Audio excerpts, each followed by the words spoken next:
Hearing will return to order. The chair now recognizes the gentlelady from Washington, Ms. Strickland. Thank you, Chairman Rogers. I represent Joint Base Lewis McChord, home to over 40,000 active duty service members and their families. JBLM is the Department of Defense's most important installation for projecting power into the Indo-Pacific region, hosting the Army's 1st Corps and 1/3 of the Air Force's entire C-17 fleet. I want to start by recognizing the Army's 250th birthday. I am an Army brat myself. My father served in the military. He joined the Army when it was segregated, and he continued to serve when President Truman desegregated, something that probably would have been defined as woke back then. I could not be more proud of the soldiers who make up the Army what it is. And as part of the celebration, the Pentagon is going to host a day-long festival and parade estimated to cost up to $45 million. Department of Defense officials have described this as a generational recruiting tool and a plan to highlight every era and legendary leaders throughout Army history. So Secretary Hegseth, do you plan to include displays of Colin Powell, our first black chairman of the Joint Chiefs of Staff? Will you include displays about the Japanese-American 442nd Regimental Combat Team, one of the most decorated units of all time? Will you include displays about Major General Charles Calvin Rogers, whose Medal of Honor your department previously labeled as DEI? Recent articles by Stars and Stripes, Military Times, and others outline how your team has gone to great lengths to wipe out references of these American heroes. I'm incredibly concerned and actually disappointed that you will continue trying to tell an incomplete story about the Army's proud history, especially when you consider that 40% of those who are serving, who are enlisted, represent minority communities. So I'm going to ask you, sir, will you be able to talk about these things and will they be included? And then I have another question after that. Go ahead. Well, Congresswoman, I do not accept your insinuation that we would seek to disclude any race or group of people in representing 250 years of incredible service of the United States Army, including your father's, which I thank him for. We're proud that we're going to put on full display the Army's military might 250 years on, which is a demonstration of American freedom, power, and commitment. And I agree. Are these three people that I mentioned going to be included in this celebration? This is a parade demonstrating military might, capabilities through the years, including to today. Yes, and there will be exhibits. So will these folks be included, sir? Well, I think you'll be heartened to know that the Secretary of Defense is not involved in choosing individual exhibits in the celebration, but our team has put in a great deal of effort to make sure the Army's history is well represented. And I'll say this, as a part of the reason I'm sitting right here and I put on the uniform is a parade that went through my parents' hometown in Wanamingo, Minnesota. Blink and you miss it, nothing farm town. Absolutely. Now I'm talking about the exhibition, sir. It made me I'm talking proud about the exhibition. Are you going to include Colin Powell, the Japanese-American 442nd, or Major General Charles Calvin Rogers? That's my question. I'm sure we will include a cross-section of a lot of incredible Americans and possibly all of them too. I have no idea. So you have no idea, or I'm going to take that as a no. All right, next question. Let's talk about Ukraine and Russia. So we know that Russia started this war. They have long been an adversary of the United States. And at the same time, you heard the president make some really interesting comments, not including Russia in the widespread random tariffs. So I think one question I will ask you as we talk about wanting peace, because we all agree that's a desired outcome, do you and the president support surrender to Russia by Ukraine as your definition of peace? Ma'am, no one has talked about surrender. We're talking about a negotiated peace. So does that mean that you're okay with Russia keeping this territory that they're trying to take so they can march on to one of our NATO allies? Ma'am, I think the situation is unfortunate, unleashed by the previous administration. But everyone that talks about winning and prevailing has yet to present to me a plan that's going to push the Russian army out of those territories. So, sir, I appreciate you talking about the previous administration often, but we are now in this administration. So as the person who serves at the pleasure of the U.S. president, do you believe that Russia is a true adversary, and is your definition of peace going to be surrender of Ukraine from this invasion? Ma'am, I've never said surrender, and we're prepared to negotiate what we hope will be a lasting peace. Thank you. I yield back. Gentlelady yields back. Chair now recognizes the gentleman from Guam, Mr. Moylan. Thank you, Mr. Chairman. Thank you to our distinguished witnesses, Ms. McDowell, Secretary Headstaff, and General Kane for your service and appearing before us today. Secretary Headstaff, I also want to thank you for visiting Guam, and it's great to see you once again, sir. Thank you very much. I appreciate your keeping an eye on the Pacific Deterrence Initiative, sir, and wanting to make sure that our construction, our readiness projects on Guam stay on time and on budget. Considering the complexity of of working in our isolated territory, of course, with workforce constraints and logistical constraints as well, tell us about the mechanisms that you have in place to ensure we maintain our time and budget on the Pacific Deterrence Initiative, sir. Well, thank you for the question, sir. It was great to visit you. I will say a big part of that is focus and attention and time, and I was struck, not to be critical of any of my predecessors in this context, but that it had been over 20 years since the Secretary of Defense had visited Guam. It was one of the first places we felt like we should go because our focus is in the Indo-Pacific, and the troops we have there, the capabilities we have there, the facilities we have there, the forward posture we want to maintain there, Guam being a central part of that. So seeing is understanding. We came back from that with an even better understanding of what that island and other parts of multiple island chains needed to consider deterring China. And then our group went right to work responsive to many of the things we spoke about, but also to ensure that this budget funds those priorities. So indeed, the Pacific Deterrence Initiative is increased robustly through this budget, and then a lot of other ways in which Guam will be a part of the future fight. I thank you, and I also ask for your continued support. Our main workforce there is the H-2B workers, which we'll be looking at to extend once again with your support. So thank you, Mr. Secretary. One thing that would be helpful for our contractors on Guam is regarding the design, bid, and build. So this makes a lot of delays and change orders and cost overruns due to our site locations and our logistical complexities. As the department, or I asked the department also to review some lessons learned from the design build versus design bid build models. Instead, that will really speed things up, and I'm hoping your budget will enable more flexibility for our contracting strategies to do just that. One of the core pillars of how we're changing MilCon acquisitions is flexibility, with a recognition that each site, CONUS or OCONUS or more far-flung, has unique complexities, workforce complexities, logistical challenges, resourcing challenges that need to allow the local leadership there to adapt as quickly as possible. And the last thing the DoD usually does well, especially the bureaucracy, is adapt.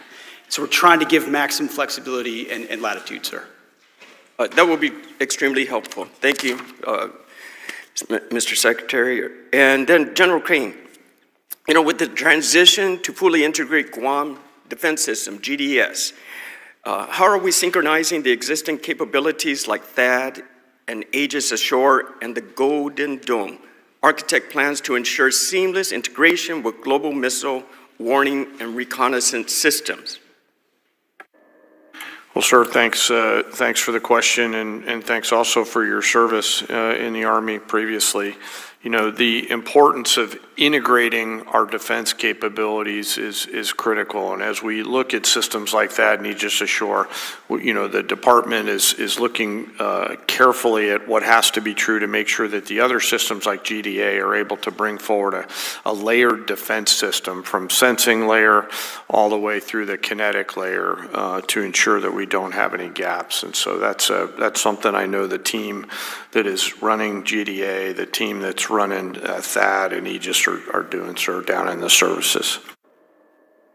Thank you. And I think a lot of research will be done for the island of Guam to make sure this is right to protect our nation and our island at such a forward proximity. And then this lessons learned from that will help our nation build on the Golden Dome. Would that be a correct statement? Sir, I think, our goal is to share lessons from not only your home, but the other places that GDI and Golden Dome will be a part of. And so they do accelerate our learning, sir. Gentleman's time's expired. Chair now recognizes the gentlelady from New Jersey, Ms. Sherrill.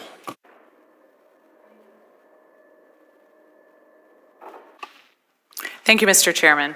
Secretary Hegseth, Chairman Kane, thank you both for being here today. Mr. Secretary, your testimony over the last several days before Congress, I've heard you speak about all of your supposed accomplishments from your time at the Pentagon.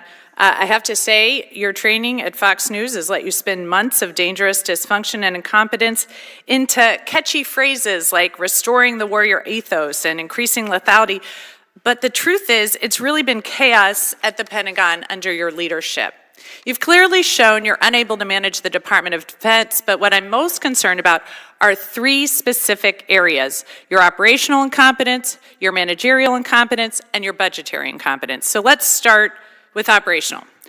According to news reports, in your first week on the job, you got confused in a National Security Council meeting and thought President Trump wanted you to stop all aid to Ukraine.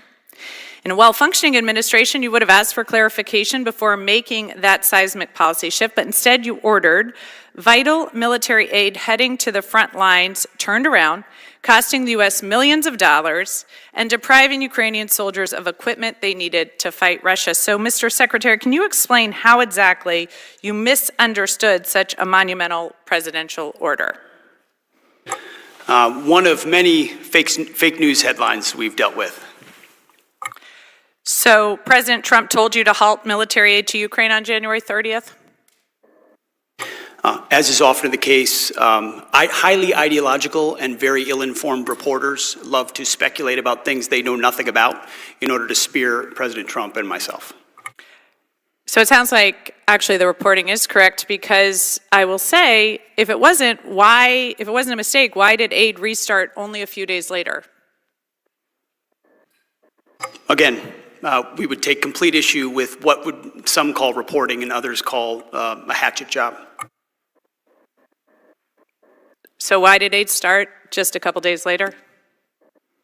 I'm saying the reporting is inaccurate, ma'am. I don't think that's correct. So let's move on to your managerial incompetence. I think we can see why you misunderstood the president, because you're obviously misunderstanding my questions.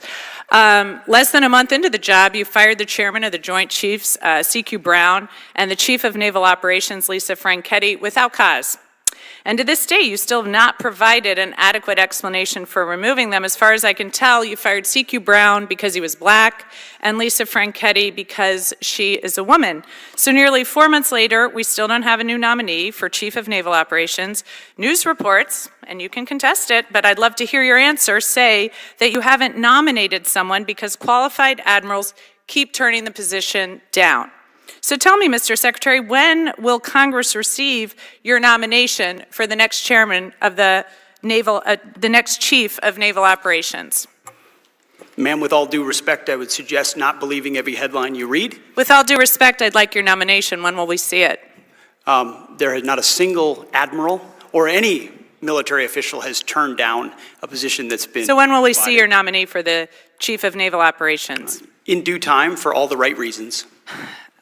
Again, I think we've seen the managerial incompetence. Okay, let's move on to budgetary incompetence. You missed the deadline to submit a draft defense budget to Congress, which makes it impossible for us to complete our work on the NDAA or appropriations, and makes it more likely you'll receive delays in funding you need for new acquisitions, programs, and other priorities.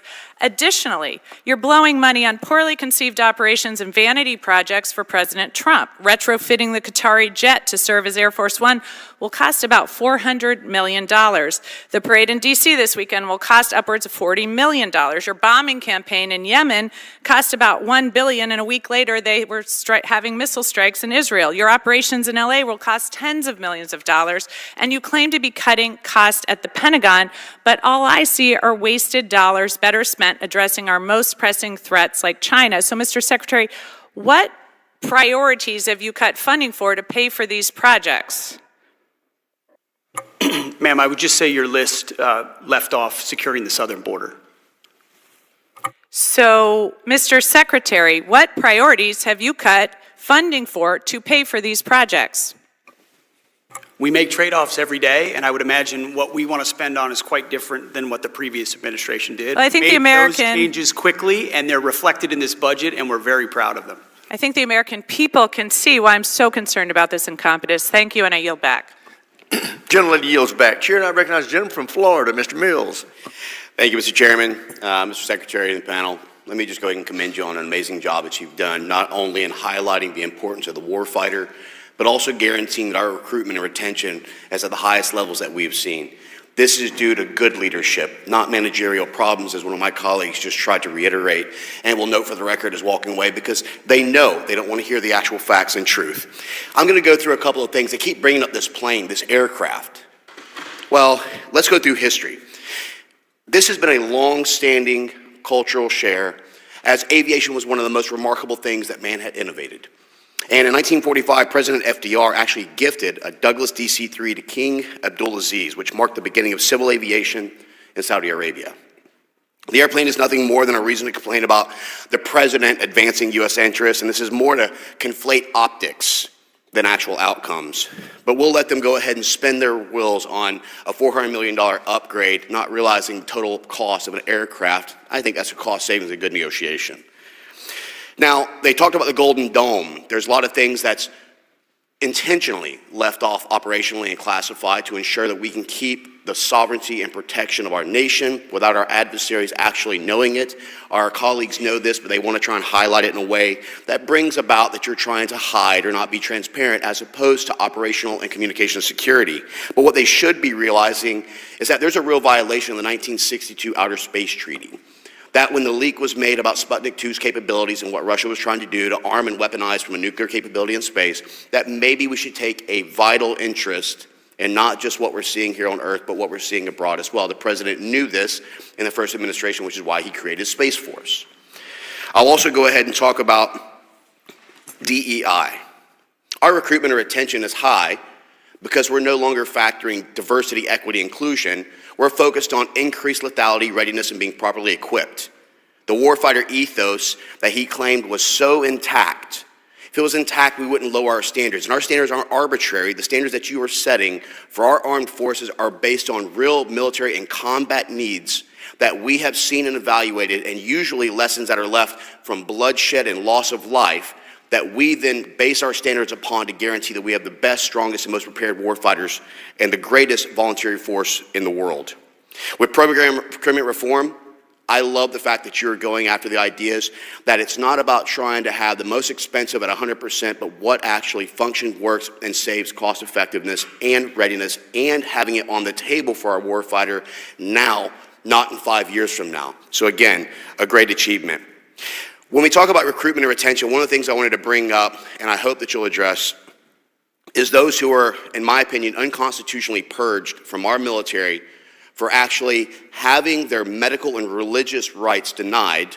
And I would like to see these individuals who are wrongfully purged given the opportunity to not only return to serve in our armed forces and our nation, not a political agenda, but to also have the ability to be re-incentivized by having back pay, full benefits, and being able to be returned to the ranks that they deserve without it being politicized. You know, I think that we should start naming a lot of our cities in Texas and in New Mexico and Arizona something that was by a Ukrainian city. Then our other colleagues might actually care about the protection of our borders.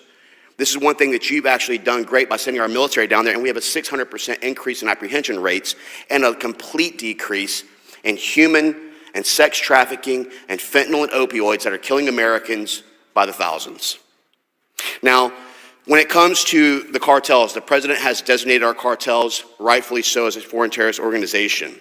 What can Congress provide to DOD in order to better support the mission, the physical security of service members in the southern border, and is there a possibility of maybe a Title 55, Title 11, Title 10 combination that will allow us to be able to work with DOD and the IC to be able to start going after those cartels? Well, I appreciate those comments, sir. And As I mentioned earlier, it wasn't really an authorities issue when it came to securing the southern border. The previous administration claimed they needed new policies. No, we needed a new president who was serious about it, and so we have focused on it, rightly designating those criminal cartels as foreign terrorist organizations. Right now, we believe we have those authorities. If necessary, we would come to Congress for additional ones. Thank you so much. And again, I want to commend you as well on the operations against the Houthis. The previous administration had delisted as a terrorist organization, which was disrupting 12% of global trade, in addition to the Bidenflation that was sinking the middle class. So thank you for what you're doing. We stand by to support you. I'm going to support you from day one, as I always have. Keep fighting, and let's go ahead and go after the war fighters. Thank you. I yield back. Gentleman yields back. Chair now recognizes the gentleman from New York, Mr. Ryan. Thank you, Mr. Chair. Thank you both for being here. We have all worn the uniform. We've all served in combat. We all love our country. We all revere our troops. And I really want to speak with you both, not as partisans, but as patriots. And I want to talk specifically about the events at Fort Bragg the other day. General Kane, I want to start with you. As a junior officer, were you ever required to make a pledge of political loyalty? Yes or no? Sir, as you know, we General, have an apolitical I have limited military, time. so, no. Thank you. At any time in your 30-plus years of incredibly distinguished service, did you have to make a pledge of partisan or political loyalty? No, sir. Thank you. Did you ever serve in any unit or command at any level where service members were required to make a pledge of political loyalty? No, sir. Thank you. And I want to commend you. You've been on the record on this, including in your confirmation hearings where you clarified, quote, "I've never worn any political merchandise or said anything to that effect." I appreciate that. That is the standard, and I commend you for saying so and continuing to model that. General Kane, one last question for you. Should soldiers have to pledge political loyalty to participate in an event with our commander-in-chief? Yes or no, please? Sir, I'm not, first, no. I'm not aware of any time in history that soldiers, sailors, airmen, Marines have been asked to do that. I think. I'm sorry, General. I do want to, just in the interest of time, I want to talk about what happened at Fort Bragg 2 days ago. There was guidance put out, and this has been verified by multiple independent news outlets, saying, quote, these are to the soldiers of the 18th Airborne Corps and the U.S. Army. If soldiers have political views that are in opposition to the current administration, then they need to speak with their leadership and get swapped out. This is swapped out of the event with the president. In addition, in an incredibly disturbing incident, there was a pop-up shop selling MAGA merchandise on post at Fort Bragg. And to summarize this, there was a commander from Bragg who said on the record, quote, "This has been a bad week for the Army, for anyone who cares about us being a neutral institution. This was shameful." If those are the facts, and I know the Army is investigating at least the MAGA pop-up shop, is that appropriate, General Kane? Sir, I haven't seen any of these reports. I'm not familiar with them, but as I mentioned earlier and in my confirmation hearing, the nation demands a apolitical, nonpartisan military. I appreciate you saying that and happy to share those reports. Secretary Hegseth, are you familiar with DoD Directive 1344.10? Political activities of the members of the armed forces? First off, I don't buy into your yes or no? insinuation Are you familiar that pledges with, are being done under this administration. That's I reclaim my insinuation. time. Are you familiar with this DoD directive? There's never one time in my service or in this Mr. Defense Secretary, Department. will you please answer I'm answering your these question questions? where politics has been considered for service members. Are you familiar with this directive? Yes or no? Which directive? DoD Directive 1344.10. I'm happy to provide you a copy. There's even a one-page red and green cheat sheet. Are you familiar with it? This is the same directive from when we were all in uniform. I'm sure I am. Has anything changed in that directive under your guidance, given what happened 2 days ago at Fort Bragg? Is there a new policy change that we're not aware of? Again, I totally reject your insinuation. Is there a policy change to DoD Directive 1344.10? I know what you're attempting to insinuate, but there's I'll been take no that as a policy no. change and there is no policy. Mr. Secretary, have you ever worn a MAGA hat in front of the troops? I own plenty of MAGA hats, but I don't. Have you ever worn one in front of the troops at an official event? I don't believe so. I don't believe so. Do you think it's appropriate for the President of the United States to wear political merchandise, including a MAGA hat, at official events, including West Point commencement? The Commander-in-Chief Yes or no? Can wear whatever hat he wants, to include the phrase, "Make America Great Again," because I would like to make America great again as well. So you think that's appropriate? The Commander-in-Chief has the right, in front of his troops, to wear whatever he'd like. Okay, I strongly disagree with you.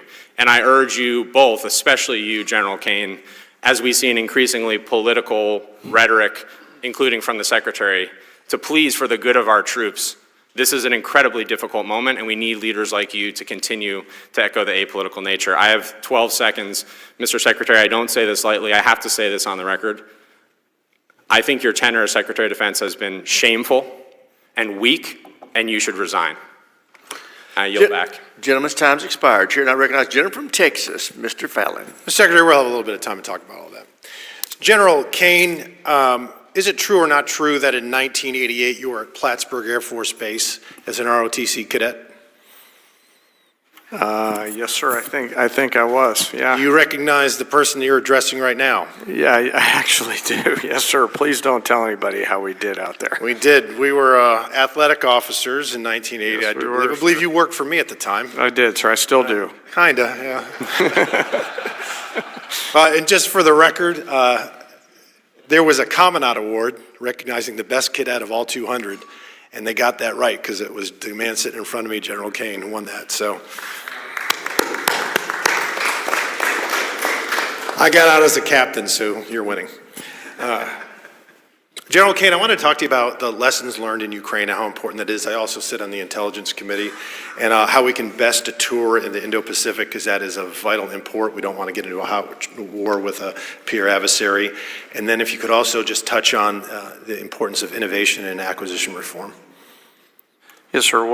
As I've talked about before, the entrepreneurial spirit out there in Europe is one that we've all learned from. And as we look at creating multiple simultaneous cognitive, fiscal, and physical dilemmas for our adversaries around the world, we have to take that same entrepreneurial spirit and bring it back here to our nation, both in our national and our defense industrial base. So the importance of mass scale, building a DIB and a national base that can provide the combat capability that our warfighters need at the tactical edge is something that both the Secretary and I, as well as the services, are very focused on. Oh, thank you, and you're both a breath of fresh air. Mr. Secretary, I wanted to visit with you a little bit about recruiting first, and then I do want to talk about politics in the military. We have seen recruiting bump, thank the Lord, over the last 3-4 years. It was a crisis, and if we didn't solve it, I don't know what we're going to do. So I would like to ask you, because I've asked each of the secretaries of each branch to really do a deep dive and come back to Congress and let us know, because I want to start with doubts and end uncertainties. Find out the reasons why the change, whatever they may be, because whatever we're doing right, we need to continue to do so we don't get in this situation. And if you all need some extra funding, if you have folks that are willing to come in, I would rather have a few more than a few less. And also want to talk about the fact that I think you are a breath of fresh air, not only the general, but yourself, because the first thing that you said to us was you are going to reintroduce warfighting and lethality and force projection into our military, and you specifically said that you did not want to see politics infest, because we had people up here in the last few years that were clearly like a Democratic general. I never want to see that again. I don't want to see a Republican general. I want to see American generals, and American generals only ever address us. And I thought it was a travesty, and I have a case in point. We have here, this individual was, I believe, a major in the Army, was exalted and venerated above all 2 million active and reservists by the DOD, the former DOD. Why? Was there any excellence that was done? Was there a life saved? Was there a computer program written by cyber? No, it was because this person was transsexual and they had a political flag in uniform and they were waving it. That was disgusting, not because there was a transsexual, because that was a political statement, and this person did nothing of excellence at all to be recognized. And instead, we should be venerating people like Gary Gordon and Randy Shugar, who gave their lives to save Mike Durant and won the Medal of Honor. That's the lethality. That's what will deter the Chinese, and that's what will deter our enemies. And I'd like to give you 1 minute and 13 seconds to expound on that and maybe answer Mr. Ryan. Thank you. Well, amen, and you're exactly right. That's precisely what we want to return to and restore. And every accusation and insinuation that that is politicizing is blatantly false, and they know it. Ultimately, there were ideologies and particular political perspectives being injected into our forces. Call it political correctness, call it DEI, call it CRT, call it what you want. They were being injected in. Our job has been to remove those political ideologies and go back to basics. High standards that are the same. We're not looking at race, we're not emphasizing your differences, we're focusing on our unity, which is the point of any formation. Every formation I've ever looked at, I didn't look at the race or background of the people in that formation. I wanted the most capable leader, squad leader, team leader across the spectrum, able to do the job, because when it hits the fan, that's what I need, and our enemies need to see that. And let me say something about the chairman. He is the most professional, apolitical, military expert I've ever worked with, and our country is grateful, should be grateful, to have him at the helm, because they are in very steady, apolitical hands. And he does Gentleman's time's expired. Chair now recognizes the gentleman from New Mexico, Mr. Vasquez. Thank you, Mr. Chairman. Mr. Secretary, I understand that the border is a top priority for you and the Department of Defense. Well, it's also one of my top priorities in my border district. That's why I've introduced bipartisan legislation to stop fentanyl at the border, secure our ports of entry, hire more CBP personnel, and combat the cartels, areas that I'm sure we agree on. Now, DOD has spent more than $525 million from the defense budget on military operations on the border. You've done it by diverting over $1 billion from military modernization and quality of life programs like housing. And as such, I'm sure you're well informed as to what your warfighters are doing on our border and the characteristics of the border itself. Secretary Hegseth, do you know how many border miles there are in New Mexico? Not the exact number of miles. Can you give me a round figure? Hundreds. Okay, 180 miles. Can you tell me where the border wall starts and ends on this map of New Mexico? I'm not properly oriented to your map, but I know that unfortunately, because of the administration previous, they did not have the opportunity to finish the border wall. Thank you, let it rust Secretary. on the ground instead of Thank you, putting it up, Secretary. And you have been to defending New our border. Mexico. Could you tell me where in New Mexico you've been to? I've been to the border twice to look at once at our national defense area down there because I can't recall a time when a Secretary of Defense has gone down in the first 4 or 5 months of his tenure to the border to better understand. Was that in the an urban situation area there. or in a rural area? Both areas, traversed rural areas and urban. Okay, so you must be some familiar. with walls, some without. Secretary. And if President Trump was actually supported, we'd have a Thank border you, Secretary. I reclaim my time. So the most remote part of New Mexico is called the Boot Heel.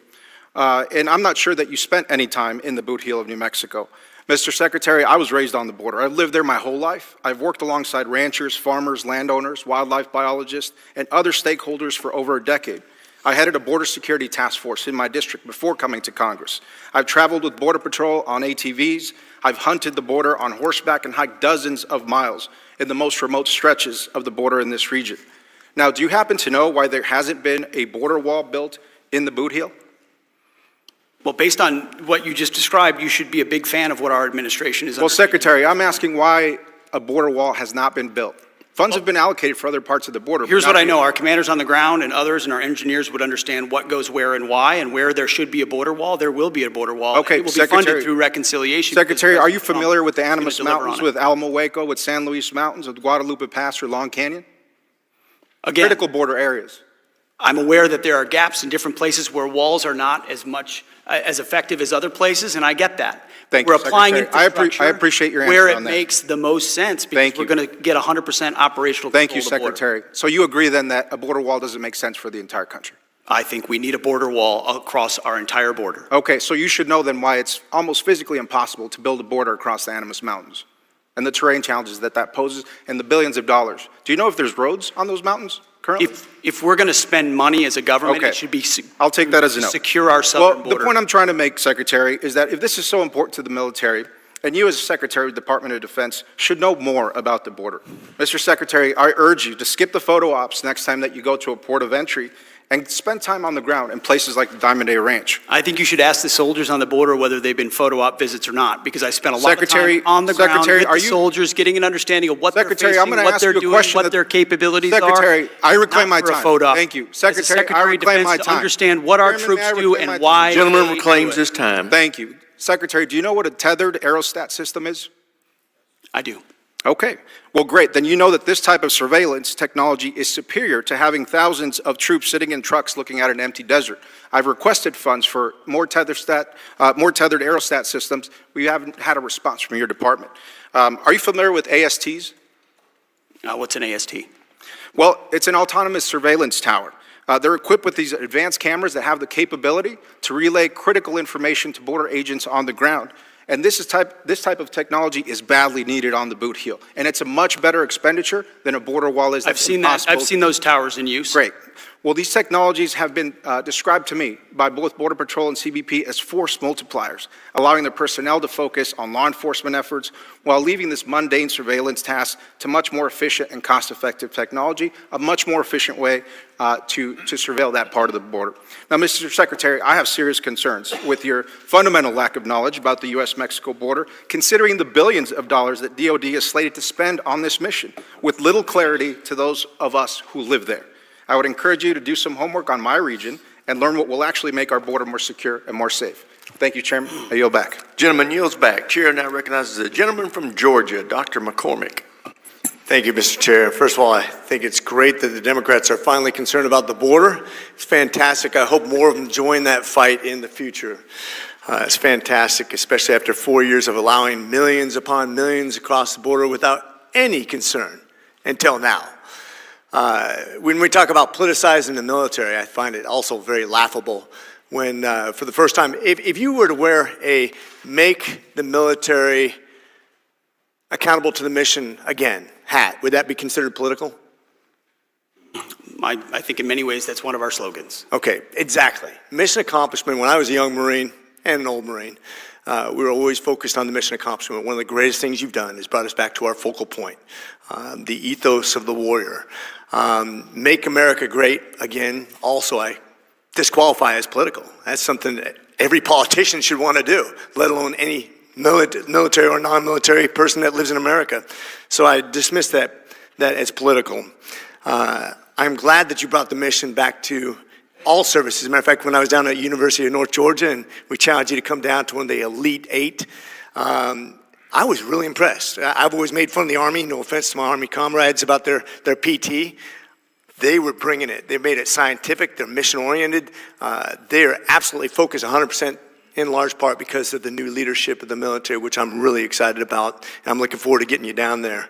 One of the interesting things that happened recently is the activation of the National Guard in California. This had to be done because, quite frankly, California didn't take care of its own. We actually recently sponsored and wrote legislation that would make those states culpable for the finances that are spent on those National Guardsmen when the governor or the local magistrates don't do what's required to take control of their own problem that was created because of their lack of action. Do you think that's a good idea, or do you have a better idea for motivating people to do what's right instead of having the president step in? I think what the president has done here is common sense. If a governor and a mayor will not protect federal law enforcement officers in the execution of their basic functions, then the military, whether it's the National Guard or the Marines, is constitutionally or through statute allowed to come in and provide that security. That's precisely what we've done. The president, unlike in 2020 in Minnesota, when Governor Walz allowed a precinct to burn down, President Trump said that will not happen. We will get in front of this. We will not allow this to cascade. We will protect our law enforcement. And he's provided that clarity and common sense, and we're proud to be on that mission. I'm glad the president stepped in where local Democrats have not stepped up to the plate. One of the things I noticed in my recent experience as a veteran is I had to go down to the DEER's office in person, take a half a day off. Now, luckily I have staff that can help me arrange those things, but I had to send in a form where my son, just to prove my son's still in college, instead of emailing it or faxing it or whatever we do in the modern technology, I do it at the DMV. I would hope that you and your leadership would help us as veterans make it a much more friendly 21st century experience. And I would hope that you would look at that just in your administration. I appreciate you very much. Finally, I want to give you an opportunity to talk about a little bit about Ukraine. One of the things I've said all along is the president's one of the most peaceful presidents there is. When they worry about invasions of foreign countries, this president has avoided war like no other president in modern history. He has actually been very good at foreign relations despite his lack of previous experience. Now he has a lot of, and he did the Abraham Accords. One of the things that I thought would be interesting when we talk about peace from strength, the United States and Europe combined have $50 trillion GDP. Russia has 2. We decimated them, we meaning the Ukrainian forces, with our support, decimated 50% of their armor and about 1 million casualties just based on a little bit they've given. Do you think, according to the Supreme Allied Commander who was testifying here before, that if we gave them wholesale support, we could end this war very quickly if Russia won't come to the table per President Trump's guidance? There are multiple ways in which we could help affect the front line and negotiations, and the department is prepared to support what might be necessary to do so, but our overall message is, and there's been billions spent already, and there are presidential drawdown authorities that exist right now that are still going in support of Ukraine, but our encouragement is that our European allies continue to step up as well. General Kane, what do you think about Ukraine? You got about 10 seconds, sorry. Well, sir, I think, obviously the killings got to stop on both sides, and that's, as all of us, thank you for your service as a warfighter, knows. Gentleman's time's expired. Chair now recognizes the gentleman from Pennsylvania, Mr. DeLuzio. Thank you, Mr. Chairman. General Kane, I want to start with commending what you've said here today to Mr. Ryan and others about the apolitical nature of our military. I know it's a set of values that any of us who've served understand, that the military respects deeply civilian control, and that certainly runs up through Secretary Hegseth and to the Commander-in-Chief, no matter which party happens to be in the White House. I think even a pretty powerful example of that is when we have the State of the Union, you and the other members of the Joint Chiefs typically don't applaud for the more partisan parts of any president's remarks. Briefly, tell us why that is even a norm we should care about, why the American people should care about that norm. Well, sir, that's codified in the oath of office, our Constitution, and our commission. So it goes all the way back to the beginnings, and that's always been our tradition. I think it's an important tradition. I think it's one that we should care about no matter which side of this dais we're on, Democrats or Republicans. I think we should demand and expect that our most senior military commanders understand that partisan loyalty doesn't matter. What matters is the oath to the Constitution that we all take here, that any of us who've worn the uniform have taken. And I want to just ask some questions about the kinds of, I think, difficult positions commanders are going to be placed in, given what I saw happen at Fort Bragg, the guidance that exists now already for the military. And I ask this of you because you are not just the president's principal military advisor, you're the senior officer in armed forces. If you or any other commander were ordered to attend a campaign rally, you would decline. Am I right? Sir, per the Hatch Act, which we get briefs on every year, it outlines pretty clearly what you can and can't do when you're in active service. And so I completely trust and believe in the professionalism of the United States Armed Forces, as does the Secretary, and we follow those guidelines. And I agree with you. And my concern here is less that we're going to see bad decisions made by our troops or their commanders. I don't think it's the problem. I think the problem is they're going to be placed in really difficult positions by civilian leadership. And the Fort Bragg episode, to me, is one of those examples. And I'll talk about some of the things, and we've heard some of it brought up here today. And again, my questions are to help you, give you a chance to put out for the public what you expect of our senior military leaders. So some things that the president said in his remarks, referring to a political rival, the governor of California and the mayor of Los Angeles called them incompetent in front of the troops. Referring to Governor Walz, reference back to the debate between him and now Vice President J.D. Vance, saying that was a good debate. J.D. against this guy, remember how bad he was? He was one of the worst. I think he's running for president too, can you believe it? But he's a radical left lunatic. That's a quote. Referencing the continued lie that he didn't lose the 2020 election, President Trump said, and I quote, "I was thinking about running because the election was rigged and stolen. We all know it," end quote.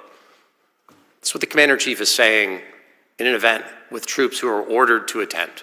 And let me be clear, presidents for a long time have always had the prerogative to compel the attendance of our troops to be there as the Commander-in-Chief. I get it. This is different to me.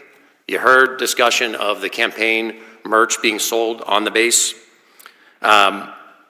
Another piece of this, and let's bring this up. invitations to the event went out from Donald Trump's campaign. Had an invitation right there taking you to a place where you can contribute to DonaldJTrump.com. And so my question, my concern is, of course, you and I don't think any commander would agree to attend a campaign rally, but you're brought to something that traditionally troops have attended, as they should with the commander-in-chief, but it turns into something that's a campaign rally. What should our commanders be doing when they're put in this position, General? Well, sir, I hope you'll allow me to answer this. By even my engaging in answering this question, that is making my job involved in politics. And so while I appreciate the question, I think the chairman and the force should stay out of politics. And if I engage in this question and with deep respect and appreciation for your question, I don't think it's an appropriate question for me to answer. General, that is, I agree with the way you're approaching this, and that's what we should expect of our leaders. In the 10 seconds or so I have left, I will tell you I'm very concerned for the position that you and other senior leaders are going to be placed in by this administration. I'd urge you as the President's principal military advisor to give him advice to knock it off. I yield back, Mr. Chairman. Gentleman's time's expired. Chair now recognizes the gentleman from Wisconsin, Mr. Van Orden. Thank you, Mr. Chairman. Mr. Secretary, did you take an oath to support and defend the Constitution of the United States? Yes, I did. General, did you? Yes, I did, sir. Well, let's delve into that document. Article 2, Section 2, the President shall be the Commander-in-Chief of the Army and Navy of the United States and the militia of the several states. So when people are listening to the Commander-in-Chief, they are actually fulfilling their constitutional duty that they took an oath to defend and uphold the Constitution. And what these folks are saying is absolutely shameful, because when they are calling you incompetent, Mr. Secretary, guess who's listening? Our enemies. The people that are plotting as we sit in this comfortable room in an air-conditioned, beautiful space, they are plotting the deaths of us, Americans. And it is shameful, and I wish my colleagues would come back in here and apologize to you personally.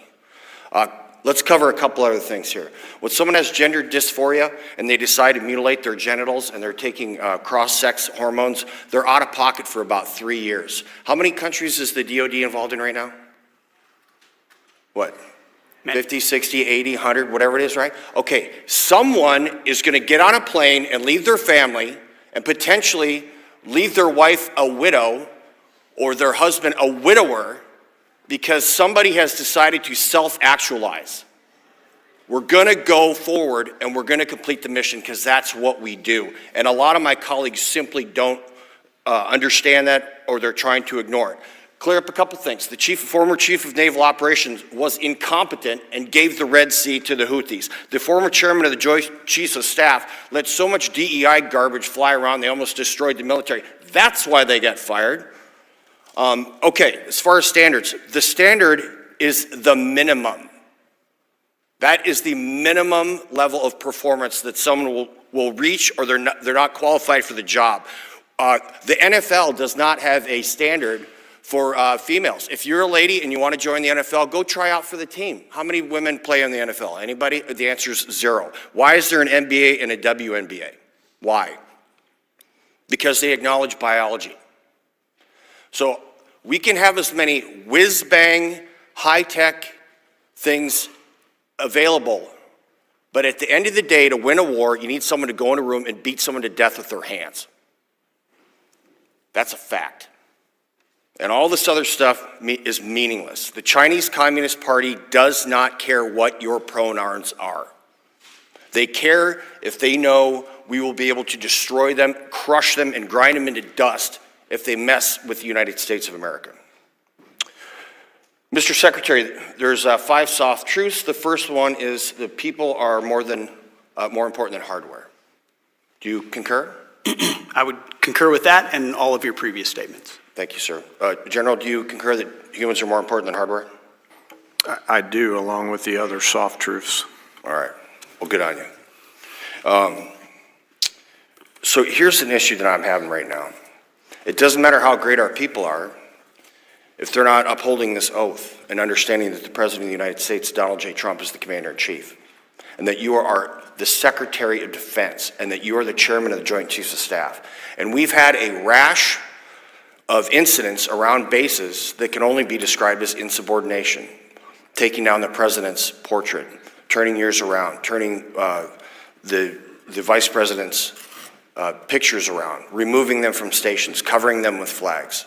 That's insubordination. And insubordination is a crime according to the United States, the UCMJ, Uniform Code of Military Justice. So what I just need to hear from you, Mr. Secretary, and I commend you for your performance or what you did for Fort McCoy in my district. I need to hear from you that you are actively trying to find the people that are subverting the chain of command, and then we will deal with them in the appropriate manner. Every place where we find incidents like that or others, they're immediately addressed. Thank you.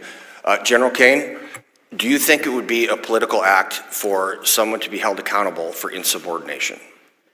If you did that as the chairman of the Joint Chiefs of Staff, holding soldiers, sailors, airmen, Marines, guardians?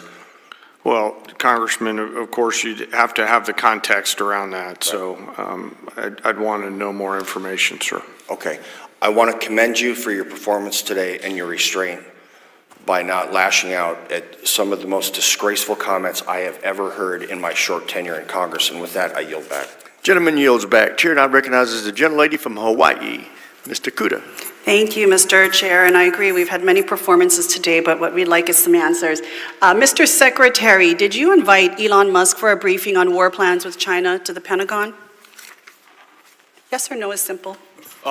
There's been a lot of hyperbole and incorrect reporting around that situation, but we did invite Elon over to come talk to us generally, but there was no war plans being discussed. Okay, so whose idea was it to invite him to the Pentagon for a briefing? You mentioned you served at the pleasure of the president.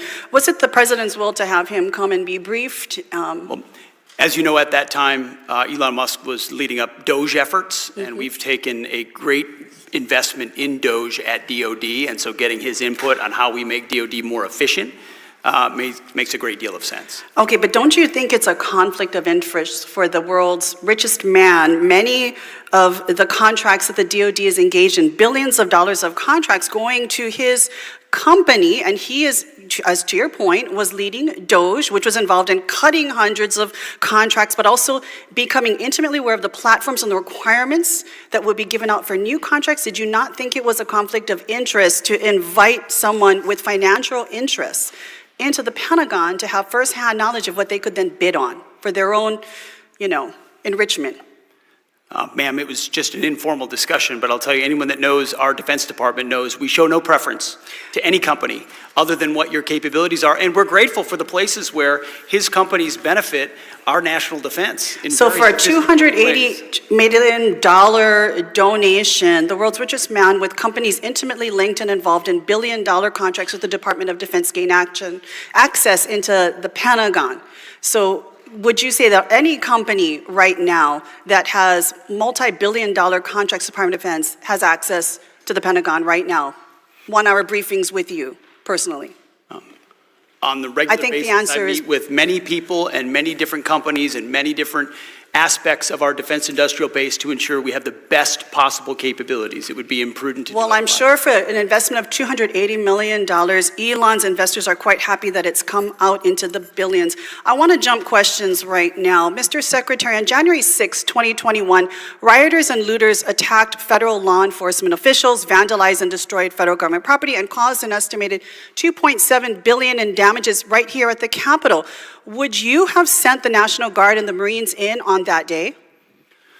Well, unfortunately, President Trump requested the National Guard in advance, and that was... It took him quite a long time. I'm asking you, as Secretary of Defense, would you have sent in the National Guard and the Marines on that day? We had 140 Capitol Police officers injured. One died the next day. Would you have sent in the National Guard and the Marines?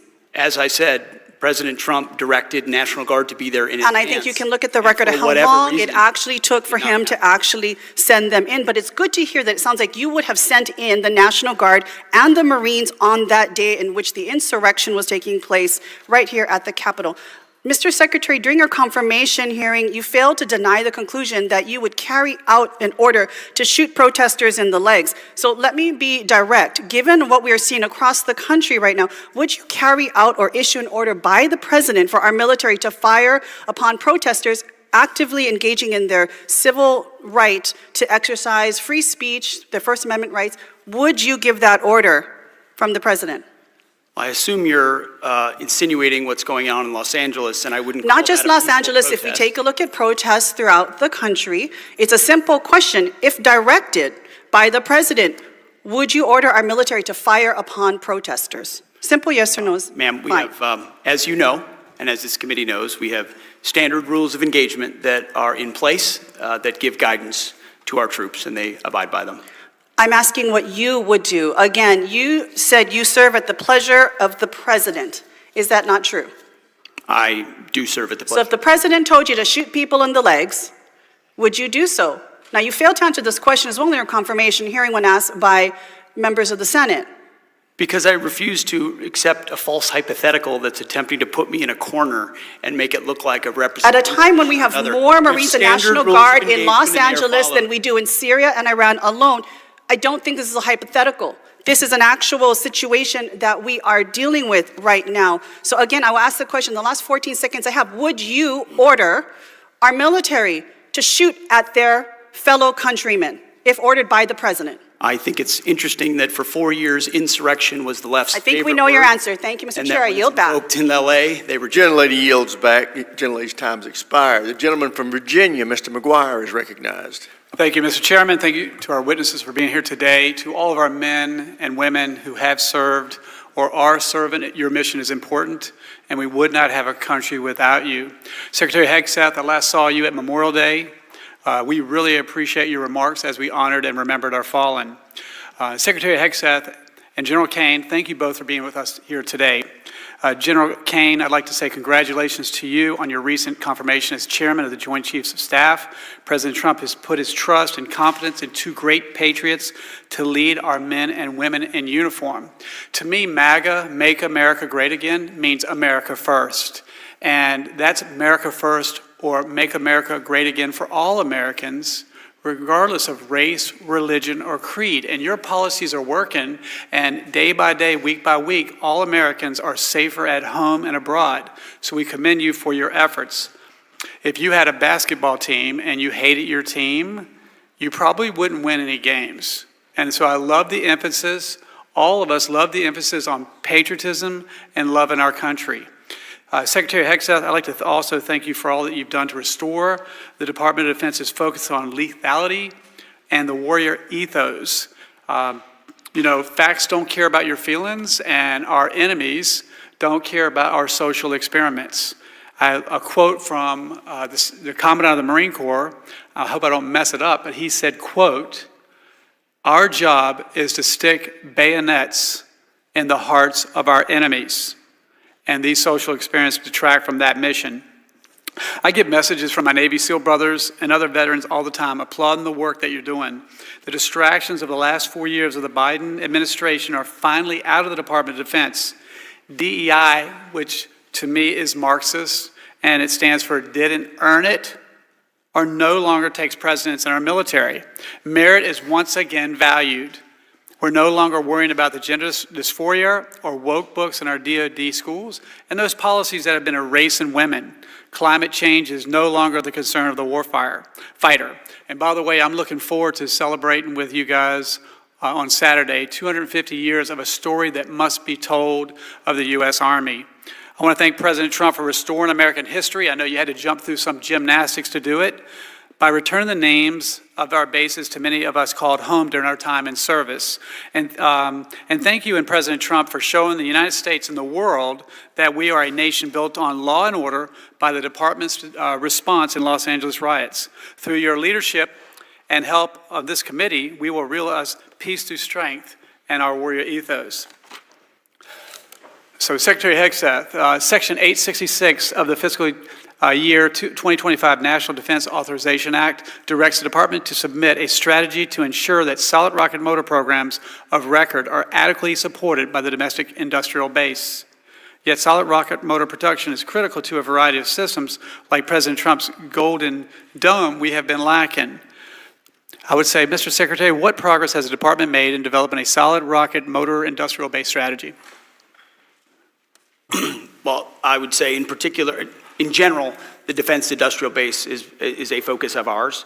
The projectiles and other capabilities being a huge part of that, munitions, but particularly on solid rocket motor projection, I'd have to hand it to my colleague, Bryn, if she has it on that line item. But if it was a priority that this committee identified and that we identified, then you can count on with a 13% increase in this budget, it has been plussed. Well, we really appreciate that. By the way, in my district, Virginia's 5th congressional district, we applaud what you guys are doing to protect our country.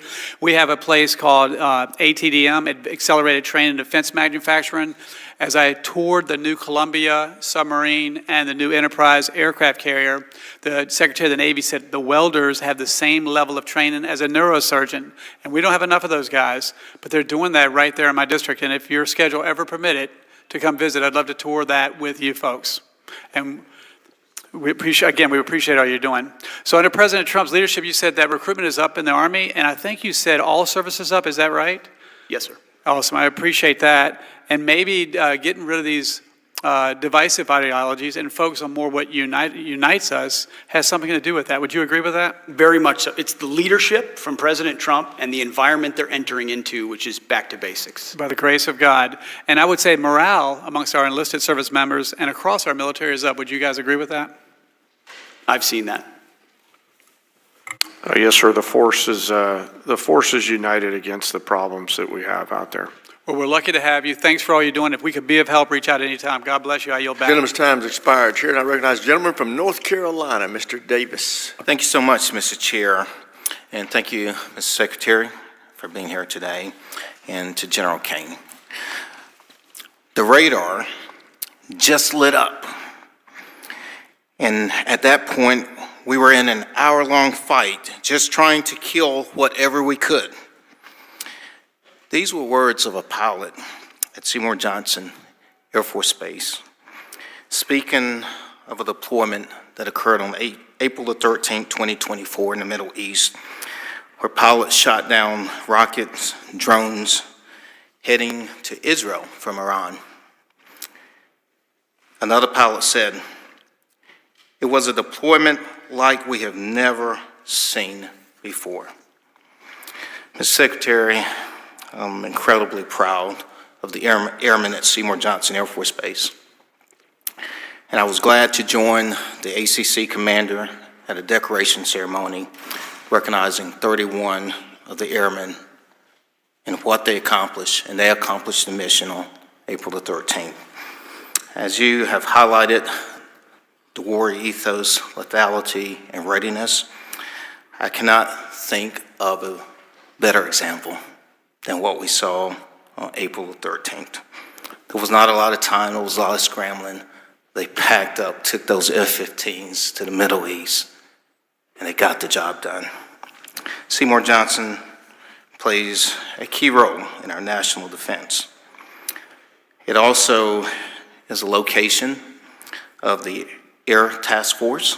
We have one of our Air Task Force, which aims to generate more efficient, integrated, and deployable units. Mr. Secretary, the Air Force has conveyed a commitment of plans to bring back F-15Es with the 229 engines from Lakenheath. Meanwhile, we're working right here, trying to prioritize operational and maintenance needs at the installation. We also have to come back and address the training needs. In your opening statement, you mentioned NGAD, the F-47. Could you please just briefly expand further in terms of your vision of NGAD and looking long-term at the potential of Seymour Johnson Air Force Base and others to deliver and ensure the nation's continued air superiority in face of growing global threats? I'll take it briefly and then hand it to the chairman. I have met some of those men and women from April 13th, impressive Americans, some of the refuelers I've had a chance to talk to from that evening. We are investing in NGAD in a historic way, and the F-47, a lot of its capabilities obviously classified, but with a sixth-generation fighter of that type, it shows to our adversaries that we are prepared to project power in the future. And where those go and where they're stationed is an open question, but we're happy to take a look, and I'll hand it to the chairman. And thanks for speaking with our airmen. Mr. Secretary. Hey, sir. First, thanks for your service in the Air Force and in the Joint Force as well. You know, just piling on here, that particular day for the Air Force, not just was those Strike Eagle crews, but also the maintainers on the ground who were loading missiles up while there was engagements going on right over their heads. So extraordinary acts of bravery under fire out of your home district there. Thank you so much. General Kane, thank you, too, for your service. In the opening statement, you shared that you were honored to serve alongside some of the most incredible warriors and civilians and their families.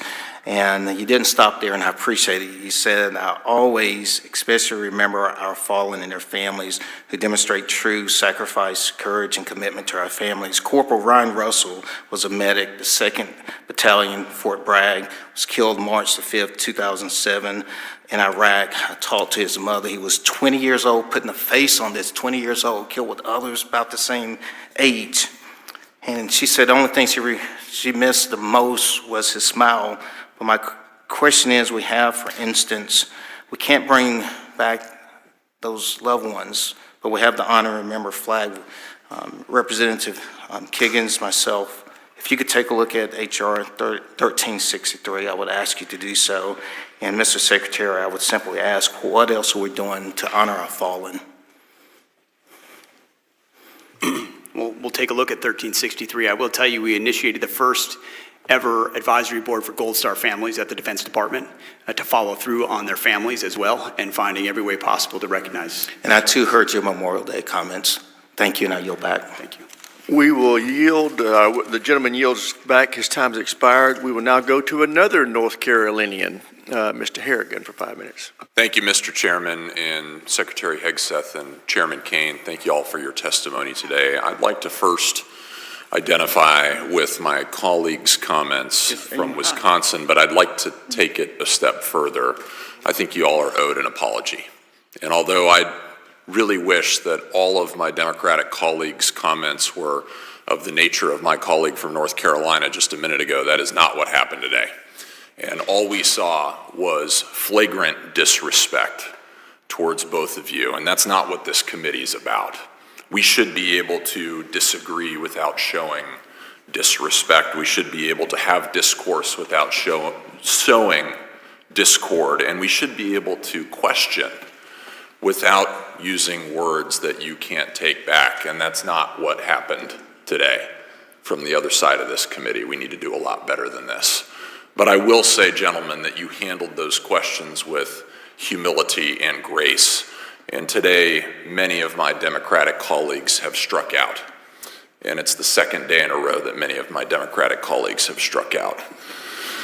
So with that, I've got a couple questions for you today. Mr. Secretary, I want to talk about Army Transformation Initiative. I want to thank you for the bold work that you have done to reshape our nation's Army. Purging our Department of Defense and our Army of legacy weapon systems, force structures, and contracting mechanisms that have not helped us win the last 30 years of war, are not relevant to helping us deter or defeat China, is something that this country desperately needed. It's something that American taxpayers desperately needed. It's something that our servicemen and servicewomen have desperately needed. What is your plan to iterate the Army Transformation Initiative across both our Navy and our Air Forces? It's a great point. I want to first compliment Army Chief General George, as well as Army Secretary Driscoll, for their initiative out the gate to not waste any time in recognizing precisely what you said, that we need an Army structured and prepared to fight the wars of the future. We owe it to the service, we owe it to the American people. And they followed in large part a Marine Corps that led the way overall in those, as sometimes they do, often. But I recognize other services, the Navy and the Air Force, could do more in that regard as well. Different ships, you might say, to steer than an Army and how you effectuate that modernization or that shift. We think the hard choices we're making in platforms and capabilities in those services mirror the kind of hard choices we're making in the Army. And that's what we see as our job. In this moment right now, considering the threats we face, the world we live in, I'm going to spend, the capital I have to be happy to take the arrows of constituencies or districts, say, no, we're going to put forward what's best for the Army or the Marine Corps or the Navy or the Air Force, and we're going to make the tough calls. And that might create some consternation, and that's okay. But our job is to ensure our budget matches those capabilities. Army transformation is a great example, and we're going to look for it in other services too. I very much look forward to seeing what you'll have the Navy and the Air Force do, and we'll be behind you 100% of the way. And Chairman Kane, a lot of talk today about the Golden Dome. I don't really fully appreciate some of my Democratic colleagues not knowing what that's about or knowing the threats behind why we have to have the Golden Dome. But I also believe that we have to have mini domes all across our country. As we've seen, we've had very low-cost, high-impact technology proliferate all around the world. And I think we need to look no further than what happened in Ukraine just 2 weeks ago, where you had a $100,000 investment by the Ukrainians scuttle over $7 billion worth of hardware by the Russians. I think that we have to look forward into the future and anticipate that we may face the exact same threats, maybe not against our military, but against our infrastructure, against our stadiums, against our city centers, and we need mini domes to protect this country against those threats. How are you all working that problem set? Well, sir, first, thanks for the question. Thanks for your service. One of the things that we're learning is the nature and way we fight wars is changing. We're starting to face, as you're alluding to, problems of mass, where numbers of exchanges, kinetic exchanges, and frankly non-kinetic in the cyber domain are increasing exponentially. So we have to match networks with networks and mass with mass. And so as we move forward to create the force of the future, that's on our radar. Gentleman's time's expired. Chair, and I recognize the gentleman from California, Mr. Cisneros. Thank you, Mr. Chairman. Mr. Secretary, so many topics to cover. I represent California's 31st District, located in Southern California, where you've deployed the National Guard and Marine Combat Battalion in an effort by this administration to provoke a confrontation. God only knows for what reason. As my colleague from Tennessee mentioned, the military has been activated before by the president, but let's tell the whole story. President Johnson federalized the troops after the governor of Alabama activated them to keep black students out of the University of Alabama. President Johnson did it so the students could attend the university. He did it for the right reason. He corrected a wrong. California did not ask the president for help, and the presence of the military is an effort by this administration to intimidate and incite fear and violence amongst its citizens.